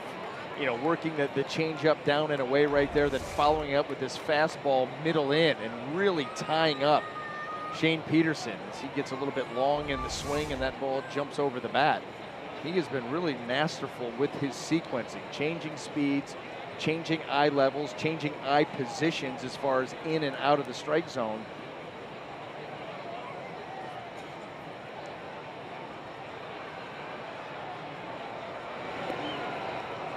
And he has Alex Smith out in front. Strike 1. How many awkward swings have you seen from the Rays here? And I know it's the first game after the All-Star break, and you're not expecting them to come out like a well-oiled machine.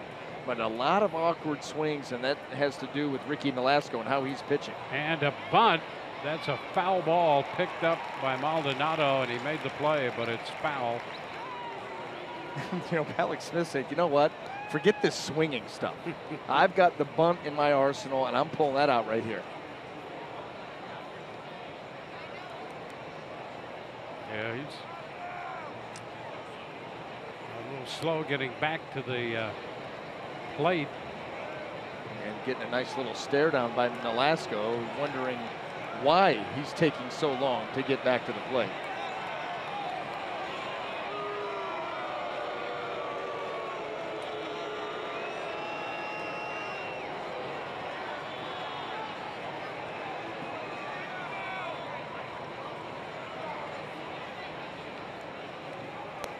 Stairs. I think that was meant to be a little bit closer to Malik's. That was an up and in purpose pitch right there by Nolasco. There's no doubt about it in that 0-2 count.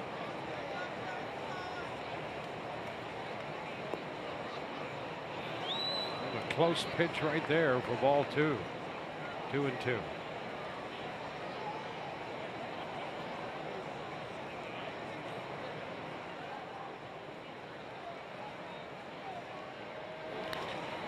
And to center field, Trout closes and makes the catch. Smith is the second out.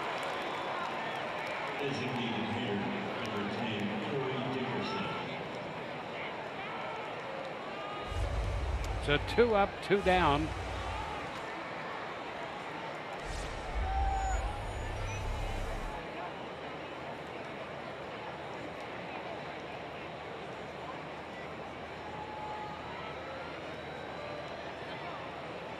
Corey Dickerson.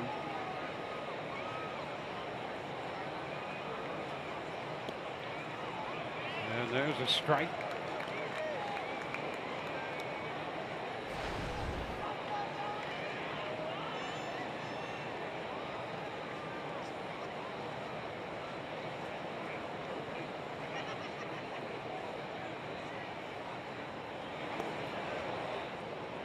It stayed in.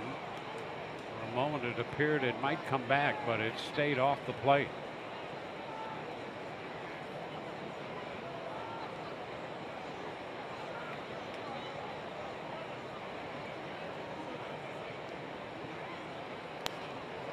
Up and a swing through it. 1-2.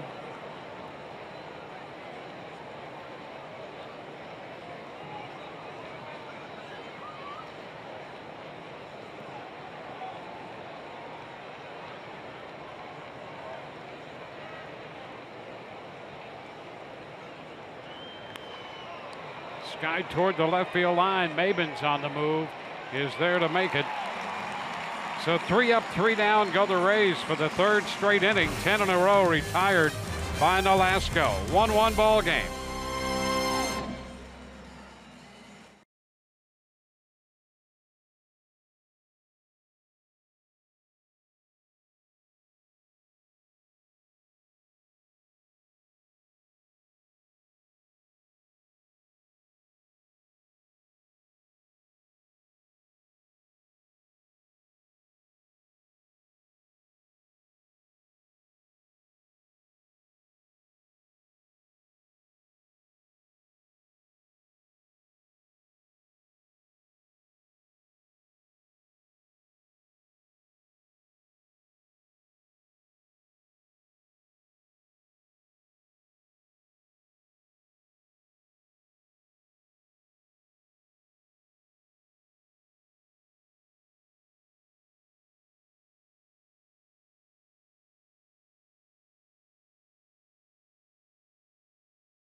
Sun is brought to you by your Southern Chevy dealers and by Geico. 15 minutes could save you 15% or more on car insurance. Rays opening their road trip with a series here against the Angels in Anaheim. Three-game series here, then 3 up in Oakland against the A's, and the Rays will be back home against the Texas Rangers. Texas and Baltimore in on the next homestand. Cubs, by the way, won that game in which they saw an 8-run lead evaporate, and the Orioles tied the game at 8. Cubs eventually won it in Baltimore 9-8. First pitch, Yunel Escobar sends it into right. Souza Jr. backs up and makes the catch. That was going to be a really bad loss for either team. Yep. Either Chicago blows that lead and Baltimore comes all the way back and wins. And now what are the Cubs thinking? Or Baltimore, who has the big lead, or comes back to tie it up and then ends up succumbing at home with all of their first half struggles. Well, yeah, the Cubs at the end of 2.5 led that game 8-0. Wow. Pitch is high to Simmons, 1-0, and the Orioles came all the way back, managed to tie it with 2 in the 8th.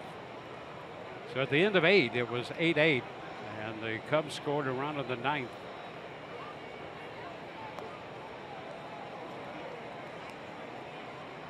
A 1-1 count. Faria had to pitch out of trouble a couple of times early in this game.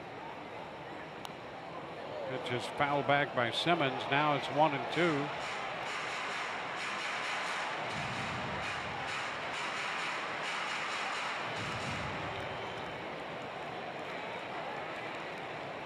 Uehara, who had a blown save, got the win, and Wade Davis saved it. Brock the loser.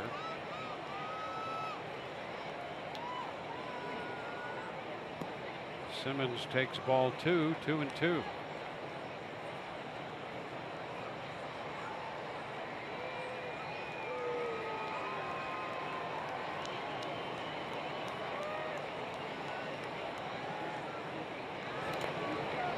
Now the count is full.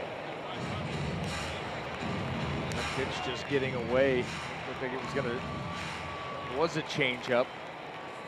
We've seen a couple of those squirt out. I'll tell you, you take that pitch and you spread those fingers, get it lodged in there, and every once in a while it's going to come out a little bit funny.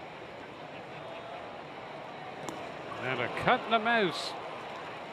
Simmons out on strikes. Well, fortunately right there, the change of speed, because that pitch, you talk about a split changeup coming out a little bit funny, and that one stayed up in the zone. But it was the change of speed. You see Simmons way out in front, commits early.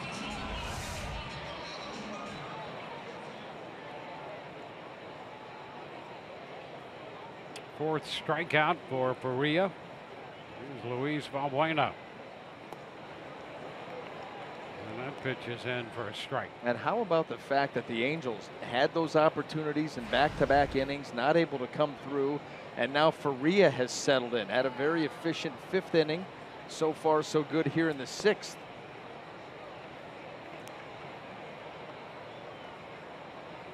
Angels left a man at third base in the 2nd, left 2 men in scoring position in the 3rd, left the bases loaded in the 4th. Through the coaching box at first, and the count is 1-2. This is as comfortable as we've seen him all game long, and he's approaching 100 pitches. Really in much better rhythm. He's mixing his pitches very well.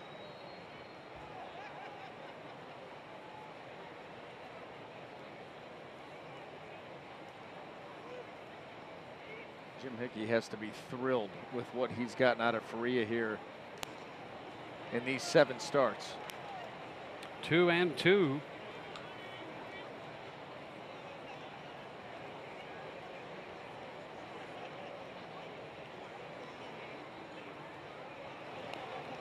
It's a little tapper fair. Ramos with the angle and the throw. Valbuena's out of there, and 3 up, 3 down go the Angels. We're headed into the 7th inning, tied 1-1.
with the Rays. And coming up later in August, that's August 25th, 26th, and 27th, Major League Baseball is allowing players to put their nicknames on the backs of their jerseys. Here's what Tommy Hunter might have on his. Man, they've been throwing around some names for me for the last couple of weeks. So I'll let the cat out of the bag. So we had in the training room, there's these little itty bitty towels. Like, they're like that big. I promise you they're that big. And so, you know, one of those towels really doesn't work for me. So I walked out of the training room one day and, you know, started throwing out, Tommy, 2 towels. So when you kind of hear that, there's a method, there's a reason behind it. Anybody's not necessarily making fun of me, just for the fact that we have really little small towels out there, and some people need 2 of them. Giving plenty of details there. And I like how he sang his nickname too. Tommy, 2 towels. Has a certain rhythm to it. Yes, it does. Alliteration. Tommy 2 towels. Alliteration. Yeah. Tommy two-tone. Same idea. Tommy 2 towels. Yeah.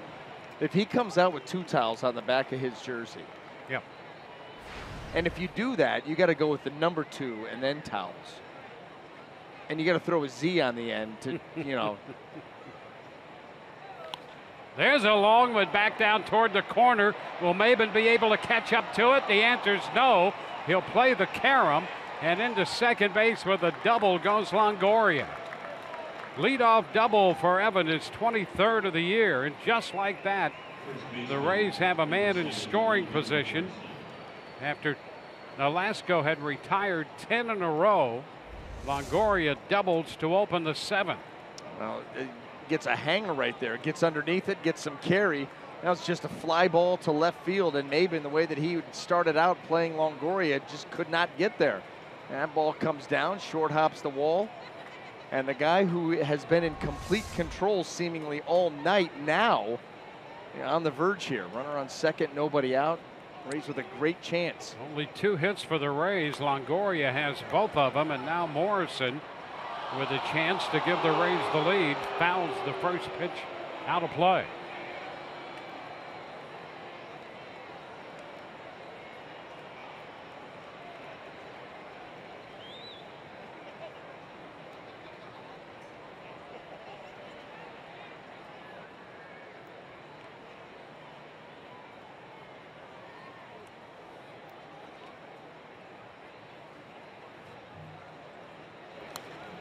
And about the same spot, fouled back.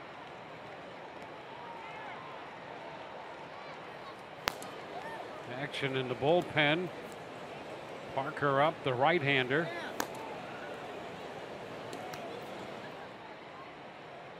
Blake Parker.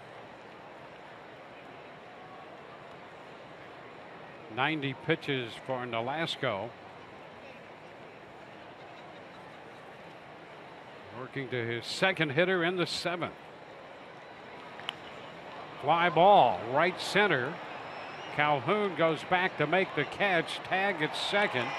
Longoria heads to third, and he's in there ahead of the throw. Throw from right field on the fly to Escobar at third. And Longoria beat a long throw unleashed by Calhoun. Yeah, that was pretty impressive, the carry that Calhoun got on that. You know, nice job by Logan Morrison, first and foremost, 2 strikes, getting this ball deep enough. And good thing it was. Came out of there, a tremendous carry. Well, Steven Souza Jr. will be the hitter. The infield comes up. Right side really tight, and the left side about halfway. It's down and away off the plate, 1-0.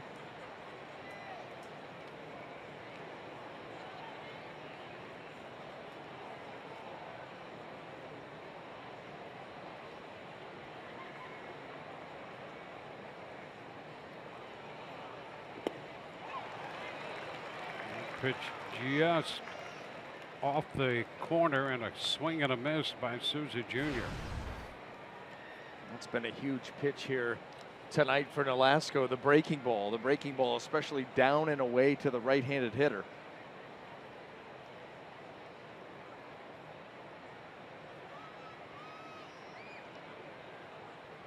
Into the dirt out there to block it, Maldonado. 2-1.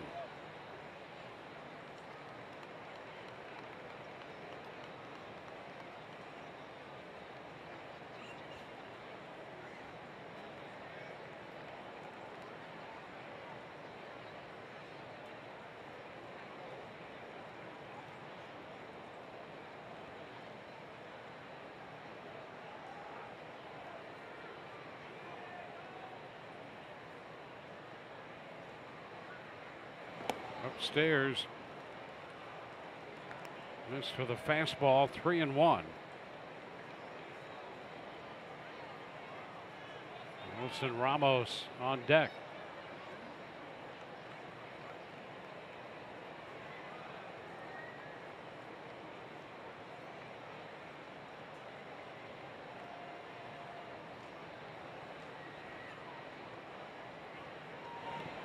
And that's ball 4. Careful with Souza, and he walks him. Well, First and third, 1 out. He's had more success here against Wilson Ramos. 2 at-bats, 2 strikeouts. And so that's what you're thinking. That first at-bat, we saw some off-balance swings. Well, the Angels thinking if they can get the ground ball, they can get out of the inning. And Ramos trying to figure out a way to stay away from that and give the Rays the lead. Trying to look for something up in the zone, something that he can elevate and get to the outfield. That's going to be the goal here.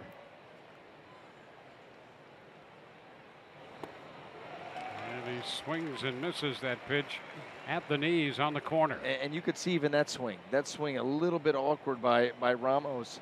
Nolasco has done a great job of working him over, fastballs and off speed, back and forth, in and out.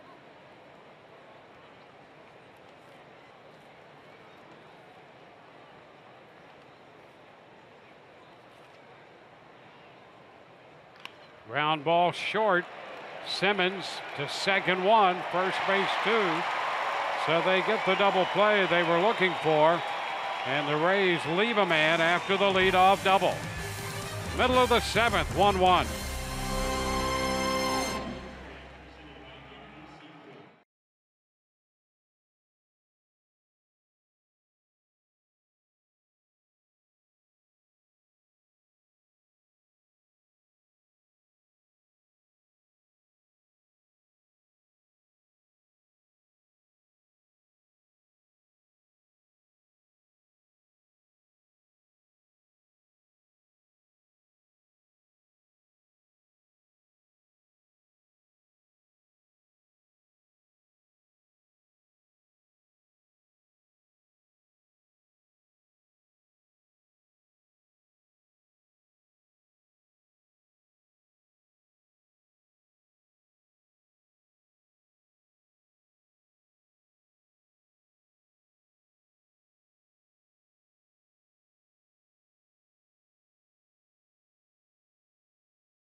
Back out on the mound, and really it's been the last 2 innings how efficient he's been. But overall, I'll tell you, he's shown a lot once again here tonight. Had those innings in the 3rd and the 4th where he was in a lot of trouble. He was able to get the Angels to leave a couple of runners on in the 3rd, the bases loaded in the 4th, and then all of a sudden in the 5th it started to come together. Still efficient into the 6th, and that is what allowed him to go out here to start the 7th inning. Once again, pitching at least 6 innings. That's the 7th straight start that he's done that. And another very pretty line right there. A couple of walks and just 1 earned run given up in 6 innings. Ricky Nolasco is throwing the ball very well for the Angels, and Jake Faria has matched him pitch for pitch. And he's done it in front of the home crowd. Going to high school, growing up just minutes from this ballpark. And so that's not easy to do, to come home and pitch as well as he has. And as we go to the bottom of the 8th, he faces Martin Maldonado, the catcher. And the breaking ball swung on and missed, strike 1.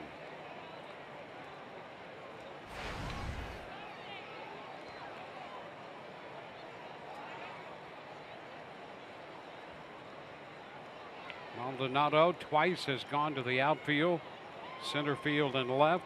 Got him in the 4th on a changeup. Ground ball, base hit between Morrison and the bag. Souza Jr. there to make the pickup.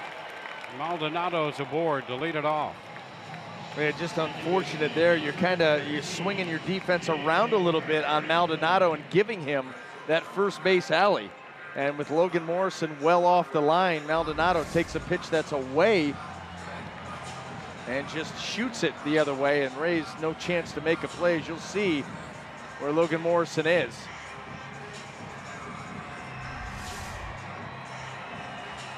But just over 100 pitches. Tommy Hunter, the right-hander, Adam Kolarek, the lefty. Here's Nick Franklin. Showing bunt and taking the pitch for a strike. Franklin was up there in the 4th inning and drew a walk to load the bases with 2 outs. And Nick Franklin's saying to Rob Drake, I don't have a bat long enough to reach that pitch and get it down.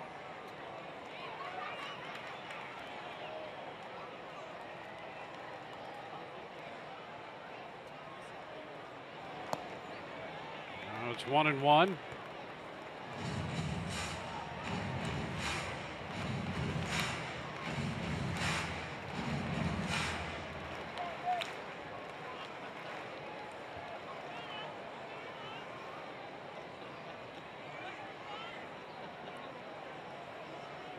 Before that base hit by Maldonado, Faria had retired 10 of 11. There's a bunt foul right back over the screen, and it's 1-2.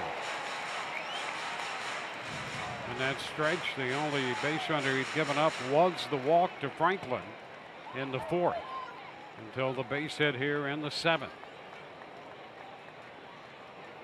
104 pitches.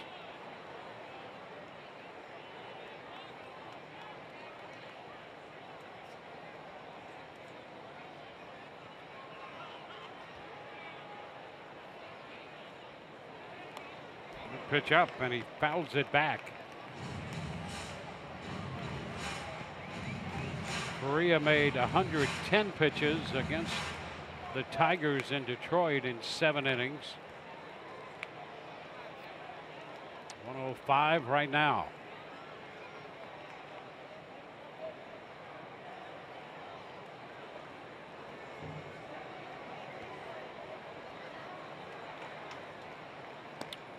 Wide, 2-2. What a nice handle there by Wilson Ramos. That fastball really shot out and wide from Faria, and Ramos had to, almost with a completely outstretched left arm, corral that pitch.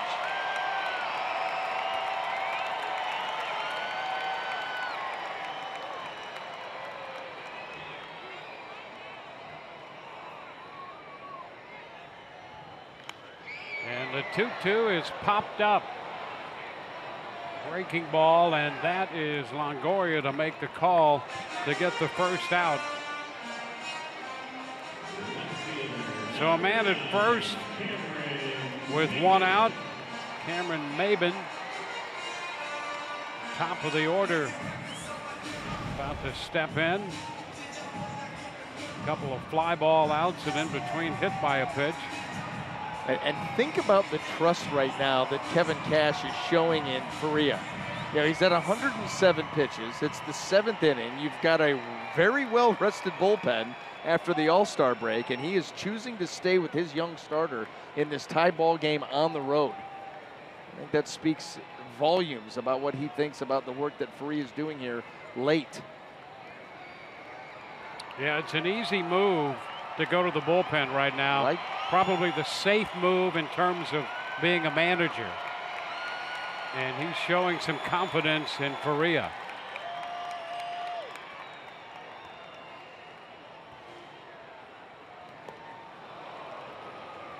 Swinging over that one and out in front. You obviously never know how these things are going to turn out, but really, the last few innings is the best that Faria's looked all night. He really looks like he has gotten himself under control. He's making consistently good pitches, starting to get some awkward swings himself.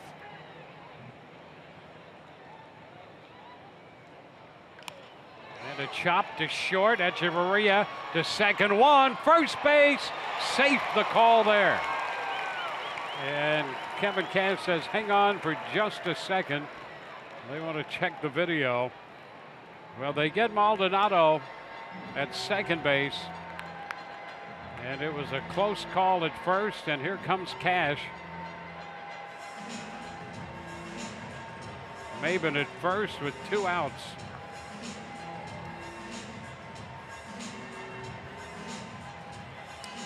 Well, a great job by Jake Faria here as he leaves the game. Our call to the bullpen brought to you by the Florida Lottery.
The Florida Lottery presents the Family of the Week for Life Scratch-Offs with a top prize of $5,000 a week every week for the rest of your life. The longer you live, the more you keep winning. That's Winfinity.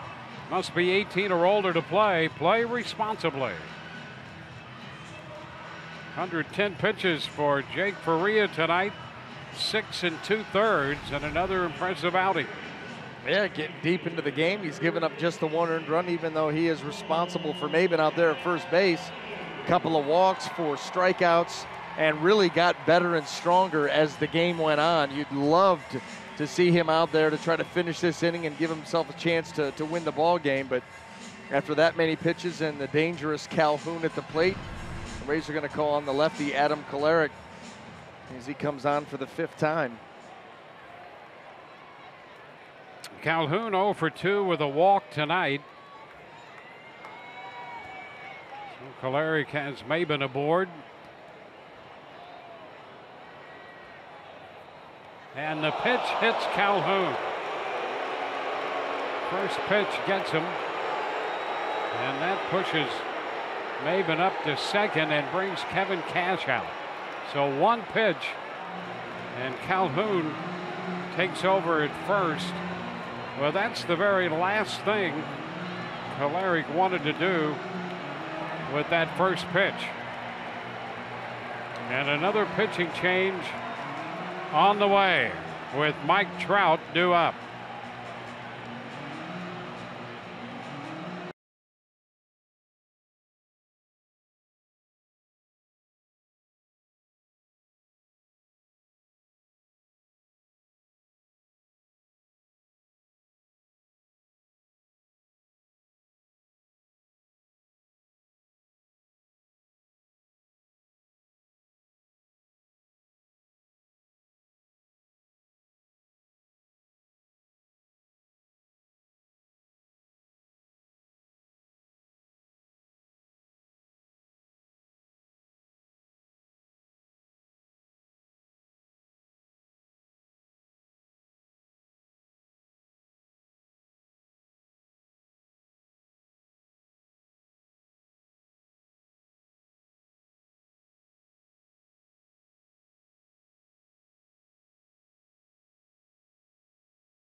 Zone is brought to you by your Gulf Coast Honda dealers. Opening game of the 6-game swing to the West Coast. 3 in Anaheim, then 3 in Oakland. Adam Kolarek made one pitch, hit Calhoun, put him aboard, and moved Maben into scoring position at second with Mike Trout due up, and Tommy Hunter gets the call. You talk about late night with the Rays. This is late night with the Rays. Late in this game, tie ball game. Tommy Hunter's going to come on and face Mike Trout. And Mike Trout, we talked about his numbers, that he had before going on the disabled list. But he's 0 for 6 in his career, a couple of strikeouts against Tommy Hunter. A couple of runners on, one of them in scoring position. Trout singled and stole a base in the third, 1 for 3. All of that against Faria, and now it's Hunter. And the first pitch is a strike.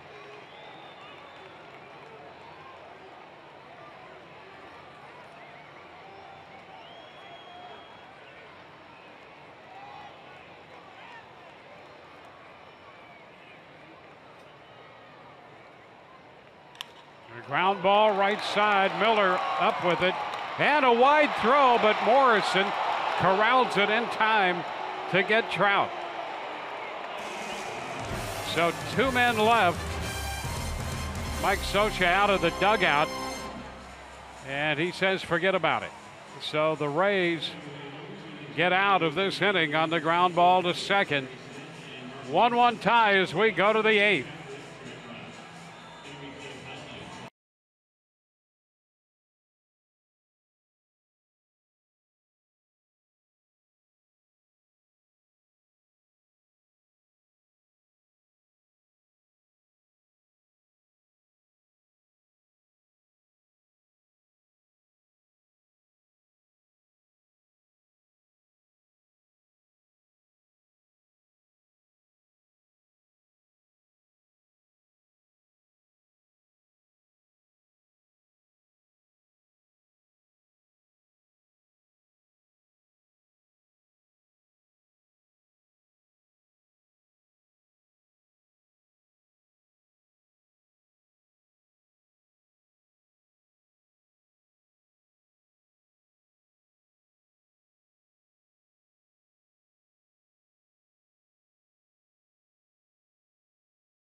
It's a tie ball game, 1-1. Brad Miller, who's going to lead it off here in the 8th inning. And just a ground ball there, and Morris had managed to keep his foot on the bag and tag Trout just in case.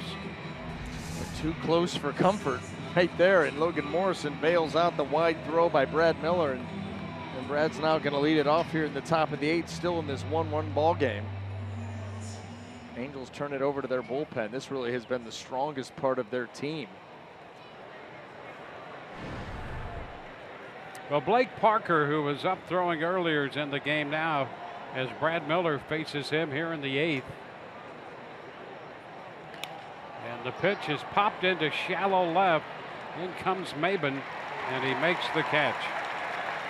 1 pitch, 1 out. Here's what's coming up tomorrow on Rays Live, the pregame show presented by your Gulf Coast Honda dealer. We'll hear from Alex Cobb. He'll make the start for the Rays, and Orestes will break down Mike Trout. It all begins at 8:30 Eastern Time. Here's Adeiny Echeverria.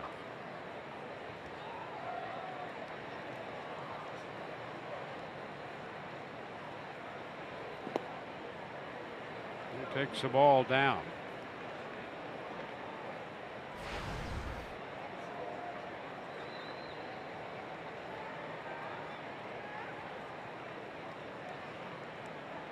So Nolasco worked 7.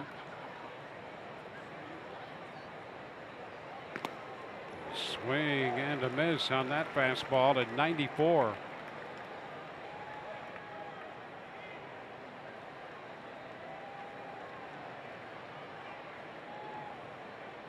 So it's 2 hits given up by Nolasco, both collected by Longoria.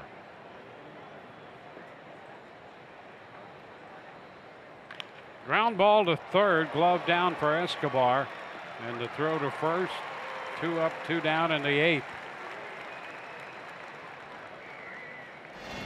Well, Ricky Nolasco following up that start before the break against the Rangers with a stellar performance here tonight against the Rays. 7 strong innings, gave up 2 hits, both of them to Evan Longoria, including the 1 earned run on a home run early in this ball game. He walked just 2, struck out 6, did a great job of keeping this lineup off balance, mixed his pitches very, very well all night long. Shane Peterson now against Parker. Ground ball right side. Franklin has it, and it's a quick inning for the right-hander. 1, 2, 3 go the Rays. Bottom of the 8th coming. We're tied 1-1.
Of the 8th in Anaheim, Rays and the Angels. The Rays at 7-Eleven, bringing a $7.11 ticket to Rays fans. Visit a local participating 7-Eleven store. Pick up a Rays discount coupon for the game next Friday against the Texas Rangers. While you're there, cool off with a big gulp in a Rays branded cup for only 79 cents in stores through August. Rays up. Albert Pujols leads off a fastball, mid-90s. 1-0 the count. Pujols accounting for the run for the Angels with a second inning home run. Skies it foul, headed for the seats. Pujols is 0 for 7 in his career against Hunter. Escobar next, and then Simmons.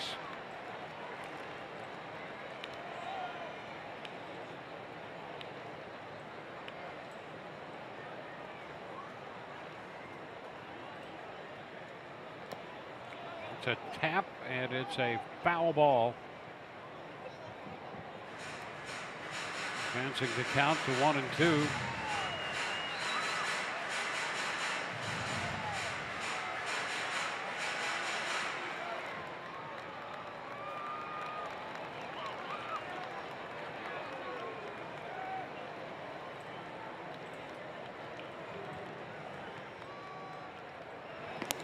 Swing and a miss. He goes upstairs to get him with 97. Yeah, just not nearly enough bat speed to get up to that pitch, especially after off speed down below the zone. You talk about slowing a hitter down and then speeding him up. Tommy Hunter does it about as well as anybody could right there and gets the strikeout to start off this inning. No chance.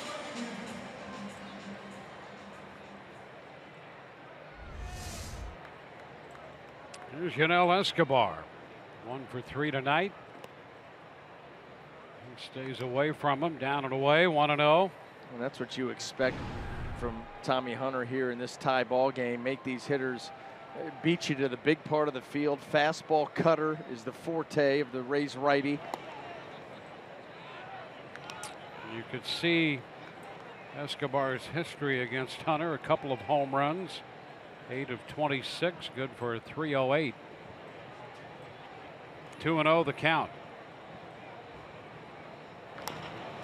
Down to third. Nice pickup right there by Longoria.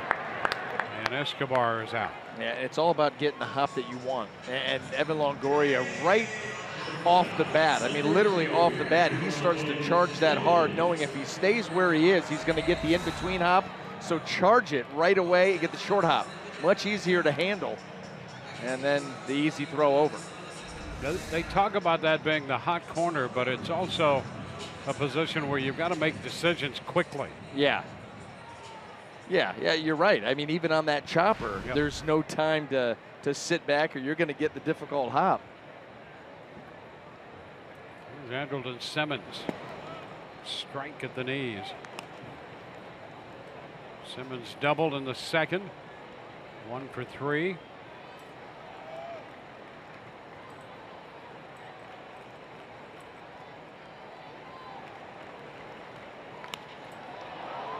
Skied to left. That's Peterson to make the catch, and it's a 1-2-3-8. We're going to head into the ninth. This game tied since the second at 1-1.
Top of the 9th inning coming up on Rays Live, the post game presented by W.B. Mason. We'll be anchoring the coverage from the booth here. Give you a quick rundown on this game. Kevin Cash and his press conference, along with Alex Cordery supplying interviews from the clubhouse. All at a brisk pace on Rays Live, the post game, immediately following our game coverage. Yeah, settle in. We're going to move it right along. Just hope they can keep up. Bud Norris is the new pitcher for the Angels, making his 38th appearance. He's had 37 previous, and those are his numbers. Quick already. Malik Smith, speaking of quick, he'll lead off. Then Corey Dickerson and Evan Longoria. Well, a home run in the first by Evan Longoria, a home run by Albert Pujols in the second. Handful of opportunities since then, but nothing that got a run across the plate. And here we are in the 9th. Smith walked in the third, 0 for 2. Escobar in on the grass at third. And the pitch from Norris is away.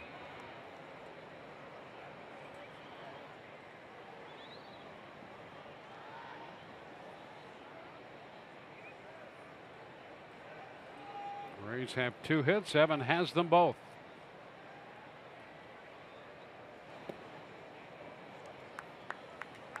Ball 2, 2-0.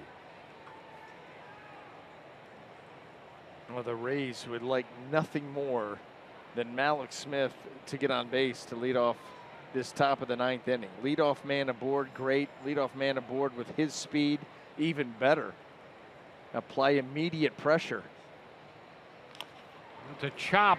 Norris off balance throw and out the call at first. Well, Buena reaching for that one, and Kevin Cash is asking for a moment, wondering about the ability of Buena to stay in contact with the bag and come up with the throw. Well, Pat Hoberg was right on top of it, and Bud Norris, of course, rushes that throw because of the speed of Alex Smith, throws it off balance, moving away, and a great job by Valbuena to handle it. Watch how quickly he's going to get rid of it. And then that ball short hops, and Valbuena able to stretch out, backhand it. And that foot staying in contact as the ball is into the interior of the glove, and Hoberg makes the call. Now Corey Dickerson.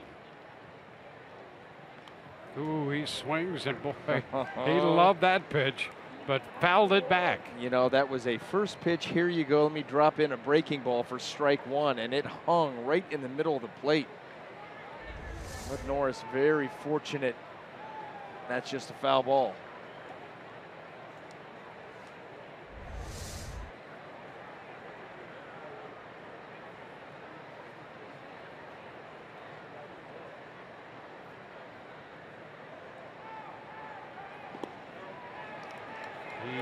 Checked in time. Now it's 1-1. Dickerson, 1 of 6 in his career against Norris. Longoria is on deck.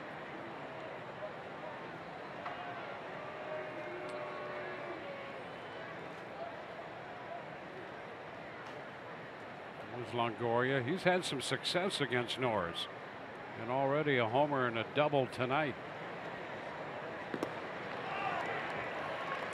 1-2, fastball mid-90s there.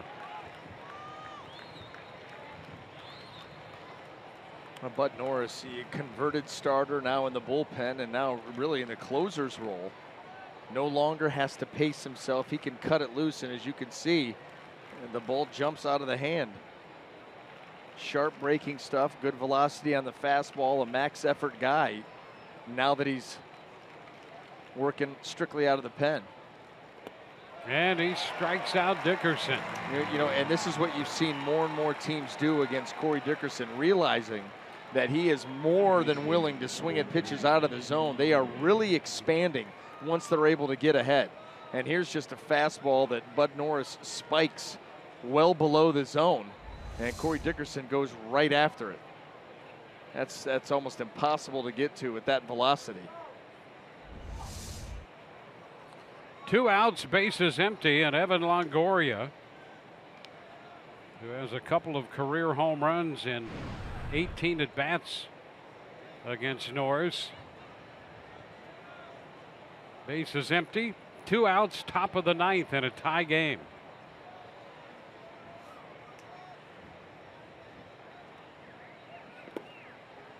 Evan takes a strike on the outside corner. Will strike the count. Boxberger and Colomé in the bullpen for the Rays.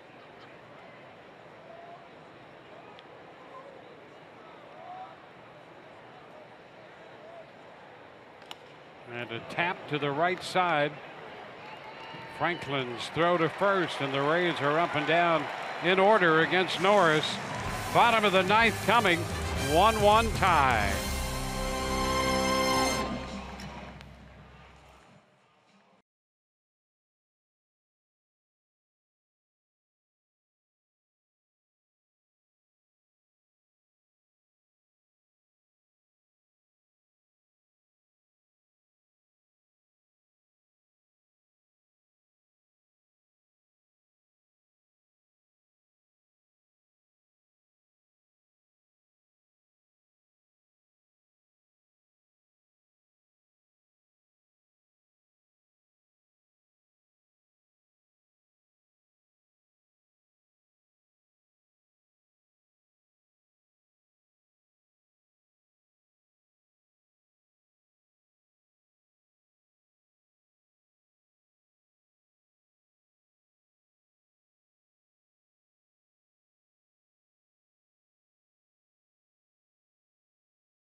We'll be with you tomorrow for the middle game of this series. Our coverage begins at 8:30 Eastern, and Alex Cobb, who has been very good, will be on the mound for the Rays. Oh, yeah, another one of these Rays starters on a very good run. 196 opponent's average over his last 6 starts.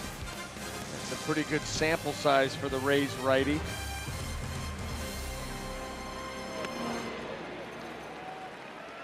Worked 7 2/3.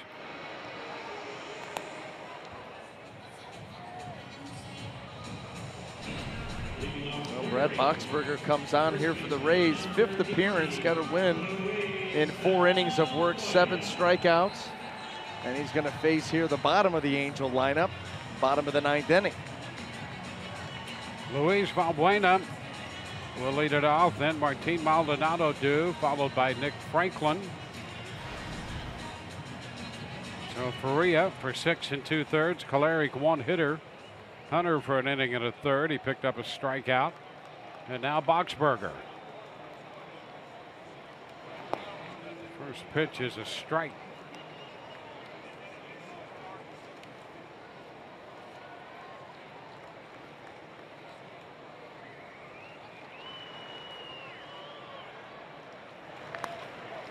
That's a fair ball. Morrison with a toss to Boxberger, who's over there deep back of first, and Morrison made a nice little pickup on that. Yeah, that's one of the benefits. You play the shift on somebody or a heavy shade, you get to move that first baseman over close to the line, also trying to take away doubles. And Logan Morrison right there to make the play, out number 1. And right there, roll it over. He's already just a few steps off that line, and here comes Boxberger to cover. Well played by the Rays defense.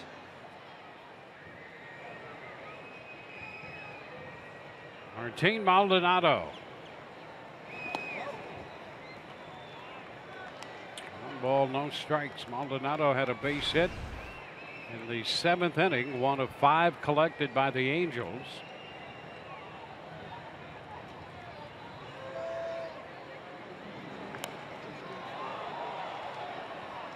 Fouls it. That pitch in on him.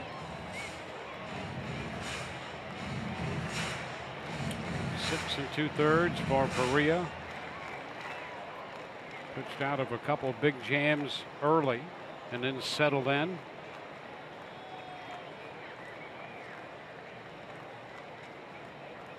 One and one the count. It's a foul off the fastball. 1-2.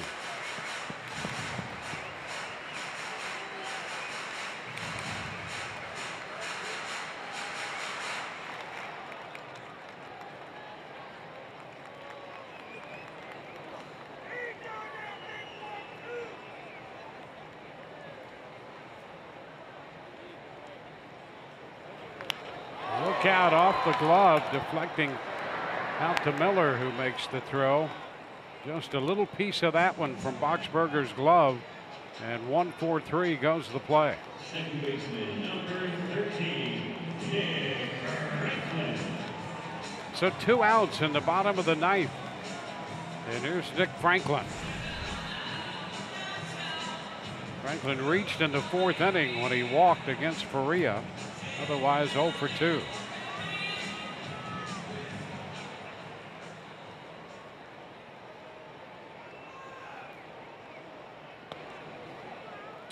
Pitch away off the plate.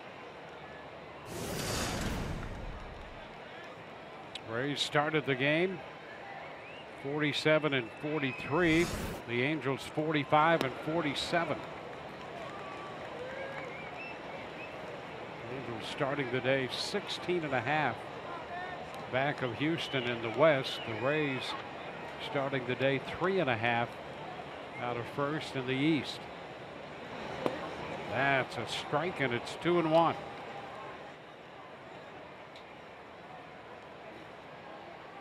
Angels, unfortunately for them, playing in the same division with the Houston Astros, who have just run away with it. Run away and hid. Now Houston winning again, picking up their 61st victory. They're 61-29.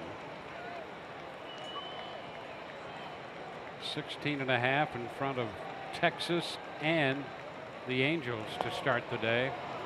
Now the count is full.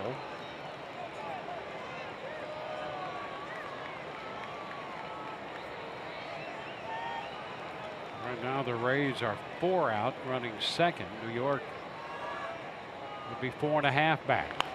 A tapper, that's a fair ball. Morrison with a toss to Boxberger. And it's a 1-2-3 ninth. And when we go to the 10th inning, Logan Morrison will lead off, to be followed by Steven Souza Jr. and Wilson Ramos.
Moving into extra innings, Fox Sports Supports is proud to team up with Homes for Our Troops, building mortgage-free, specially adapted homes nationwide for severely injured post 9/11 veterans.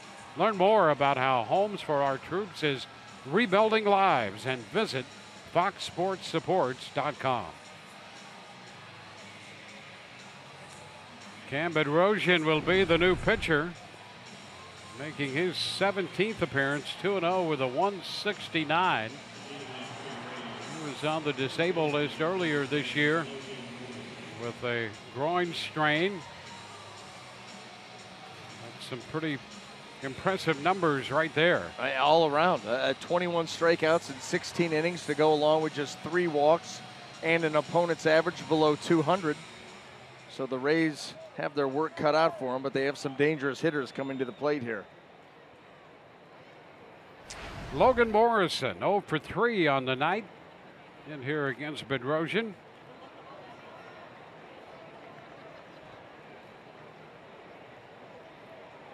Pitcher number 4 for the Angels, and there's a liner caught by Simmons, the shortstop.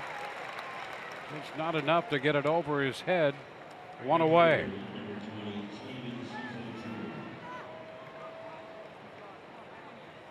Steven Souza Jr. 0 for 2 with a walk.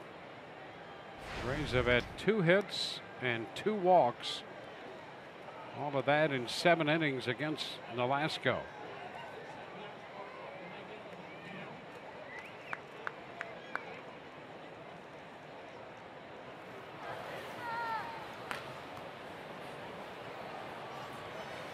Jumbo Diaz up in the bullpen.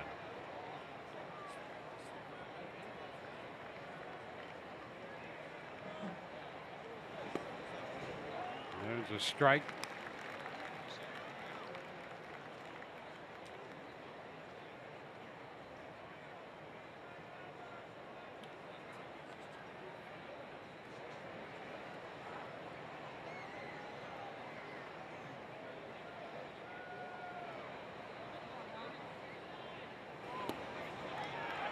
Oh, 2.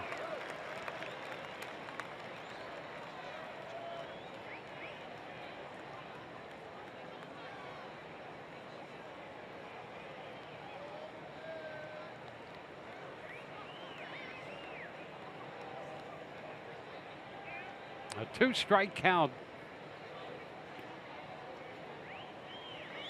A ball, 2 strikes.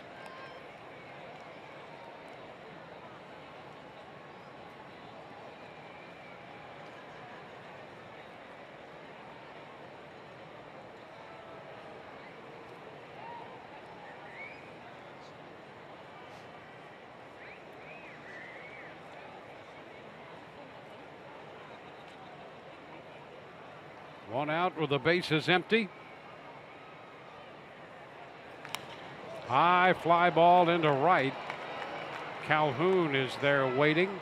2 gone. So a soft line drive and the fly ball to right. This Angel bullpen has been impressive. They were highly touted coming in. The job that they've done for Mike Scioscia and holding things together. Yeah, they will tell you that that's one of the big reasons that without Trout, they were able to be just a game under 500. As advertised, and Mike Scioscia, he did come out and say, here, listen, my bullpen has been absolutely fantastic, but our starters need to step it up, and they need to start getting deep into games, because if not, then eventually you'll wear this bullpen out. And he got a great performance tonight from Nolasco. Pitch to Ramos is low.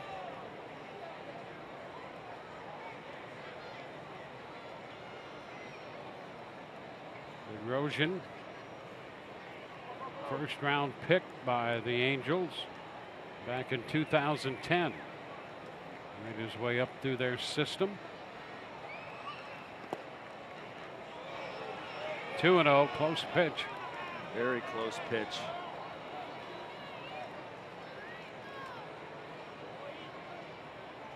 Couple of strikeouts and a double play ball for Ramos tonight. Brad Miller is on deck.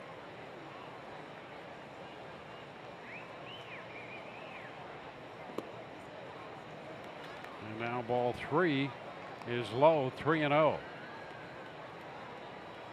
Obviously, got to be very careful here. Bedrosian attacks these hitters. Fastball, curveball, keeps it pretty simple.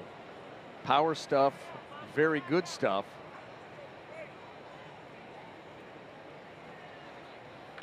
And a line drive base hit into left. Ramos, a quick start out of the batter's box, makes a turn, but will hang on at first with Maben getting over there. And a base hit for Ramos. Only the third for the Rays tonight. He knew what he was getting. 3-0, you're going to get a heater. And I'll tell you, that ball leaked back out over the plate, and Ramos just hammers it between short and third. And Maben, he had to run to get it, but hustling over, he's able to cut it off, keep Ramos at first base and out of scoring position. Well, you wonder, too, if he gets into scoring position. Pinch runner.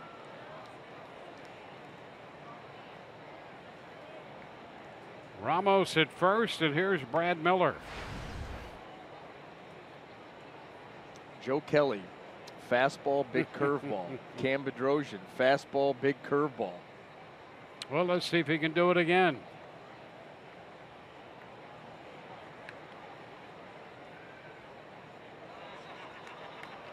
He fouls a look out into the dugout. Well, a lot of the Angels there on that bench. Ron Renicky comes up with that ball. Alfredo Griffin a little surprised. Charlie Nagy hiding behind Mike Scioscia. Well, pitching coach, he's a bright guy. Yes, Let he the is. catcher make that stop. Yes, he is. First of all, how did you even hit that into the dugout? Only Brad Miller. Yeah. And there's a strike. 0-2. I mean, that's where he hit it. Straight left, 90-degree angle. He took a curveball and put it right by Mike Scioscia. That's not easy to do.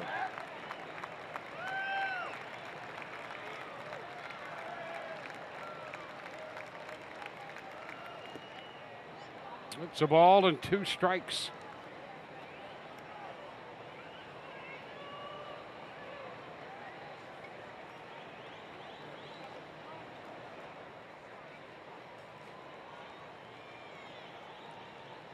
Rays have not seen a lot of Bedrosian.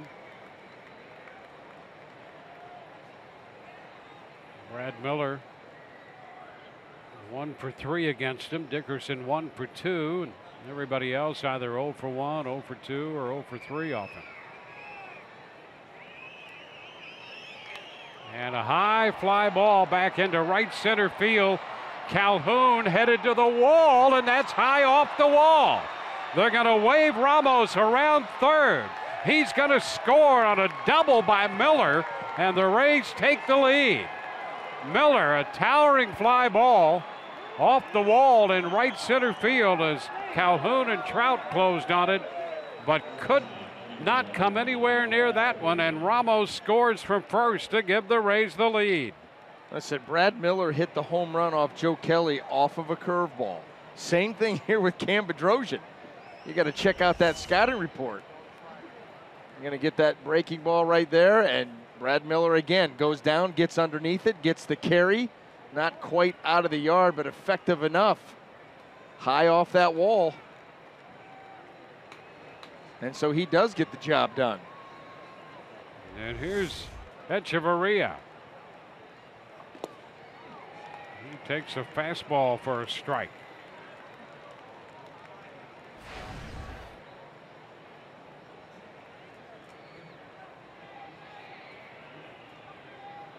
Echeverria looking for his first hit.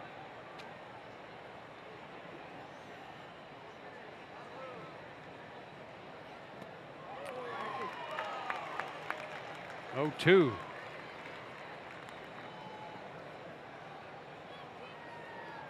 So the Rays, who scored a run in the first on the Longoria home run, so the Angels tie it on the Albert Pujols second inning home run, have taken the lead with 2 outs in the 10th.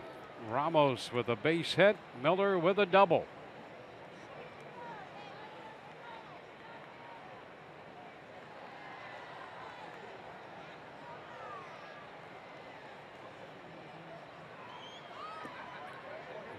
Echeverria lays off the pitch away.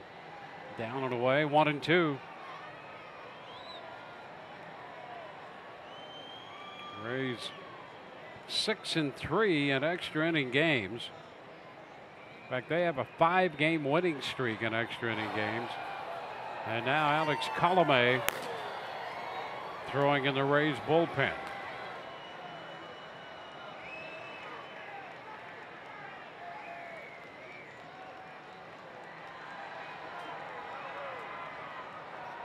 Oh, look out. Echeverria fouls that one into the seats up the right side, skipping through the field seats.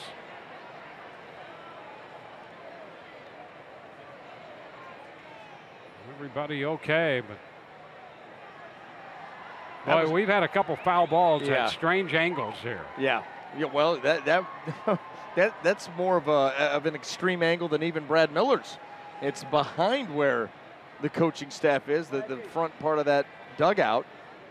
My goodness, and that one was tough to even follow off the bat. No one could have seen that one coming. Very fortunate.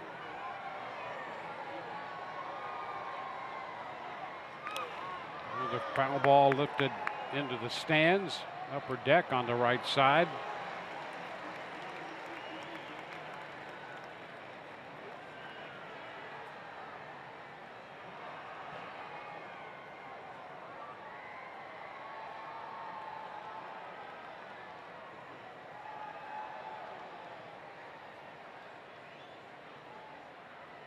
Tenth inning.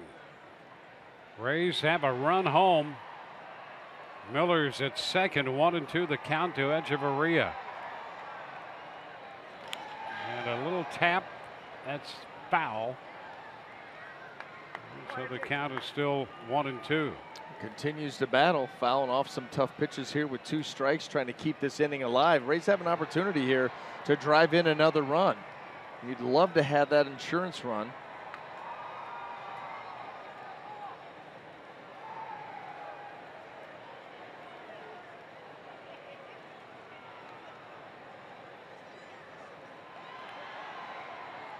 Those 2 right now take the rest of the night off. You know, whatever happens this inning, you get another run, you get another couple runs. Alex Colomé is going to come in. You're going to leave him alone. So you just sit back and watch. Into the dirt. Over to third base goes Miller. A wild pitch, and it's 2-2.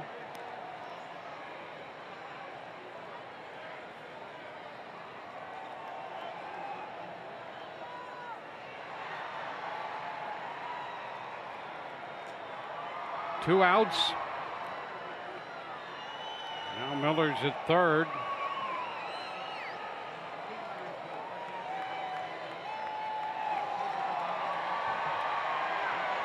Echeverria in a 1-for-26 stretch at the plate right now. And he is out on strikes. Chase the pitch. The Rays come up with a run on 2 hits and leave a man. 2-1 Tampa Bay.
The bottom of the 10th, leading 2-1, and our Bonefish Grill play of the game is the double by Miller, coming with 2 outs in the top of the 10th, scoring Wilson Ramos from first. Our Bonefish Grill play of the game. 2 strikes too. 2 strikes and able to get underneath that breaking ball to create some backspin and some carry. And Brad Miller comes up big once again late in the game for the Rays. And now let's see if they can hang on. 1-run lead. Alex Colomé is going to take the hill and try to close this thing out. He's done that successfully 25 times so far. 40 2/3 innings, 36 strikeouts. And he's going to face the top of the Angels order, Maben, Calhoun, and Trout. Rays make some defensive changes. Malik Smith goes over to play left. Peter Borges enters the game in center field, with Souza still in right.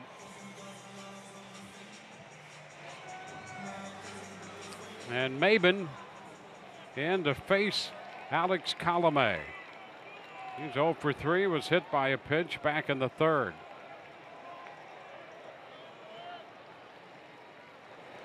And he takes a pitch down and away, shows the bunt. No ball, no strikes.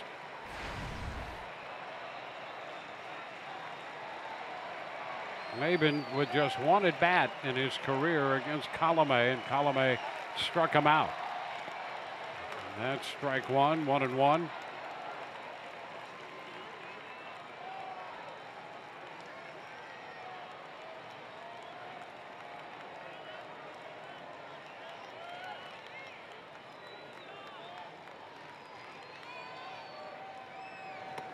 Strike 2.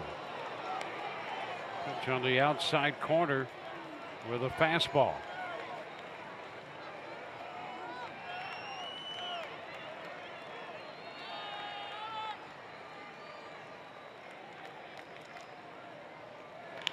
Line drive, and it's right to Longoria down at 3rd. Had him played perfectly on that line drive. Well, I'm going to tell you something right now, too. You look to see where Malik Smith was. And if that ball somehow sneaks by Longoria, Maben is still running.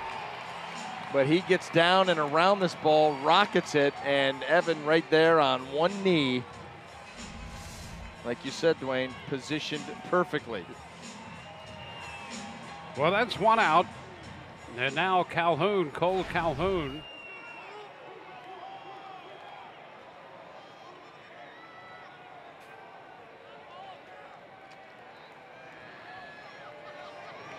And a high chop back to the mound. The throw to first. There was something on that one to get there in front of Calhoun. 2 up, 2 down. And there will be some drama in this at bat with Mike Trout just off the disabled as coming to the plate. And he is 3 of 8 with 2 home runs in his career against Colomé.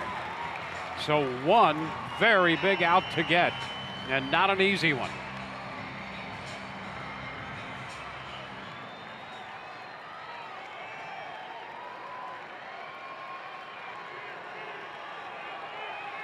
Trout 1 for 4 tonight.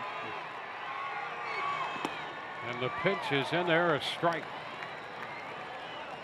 Just on the outside corner.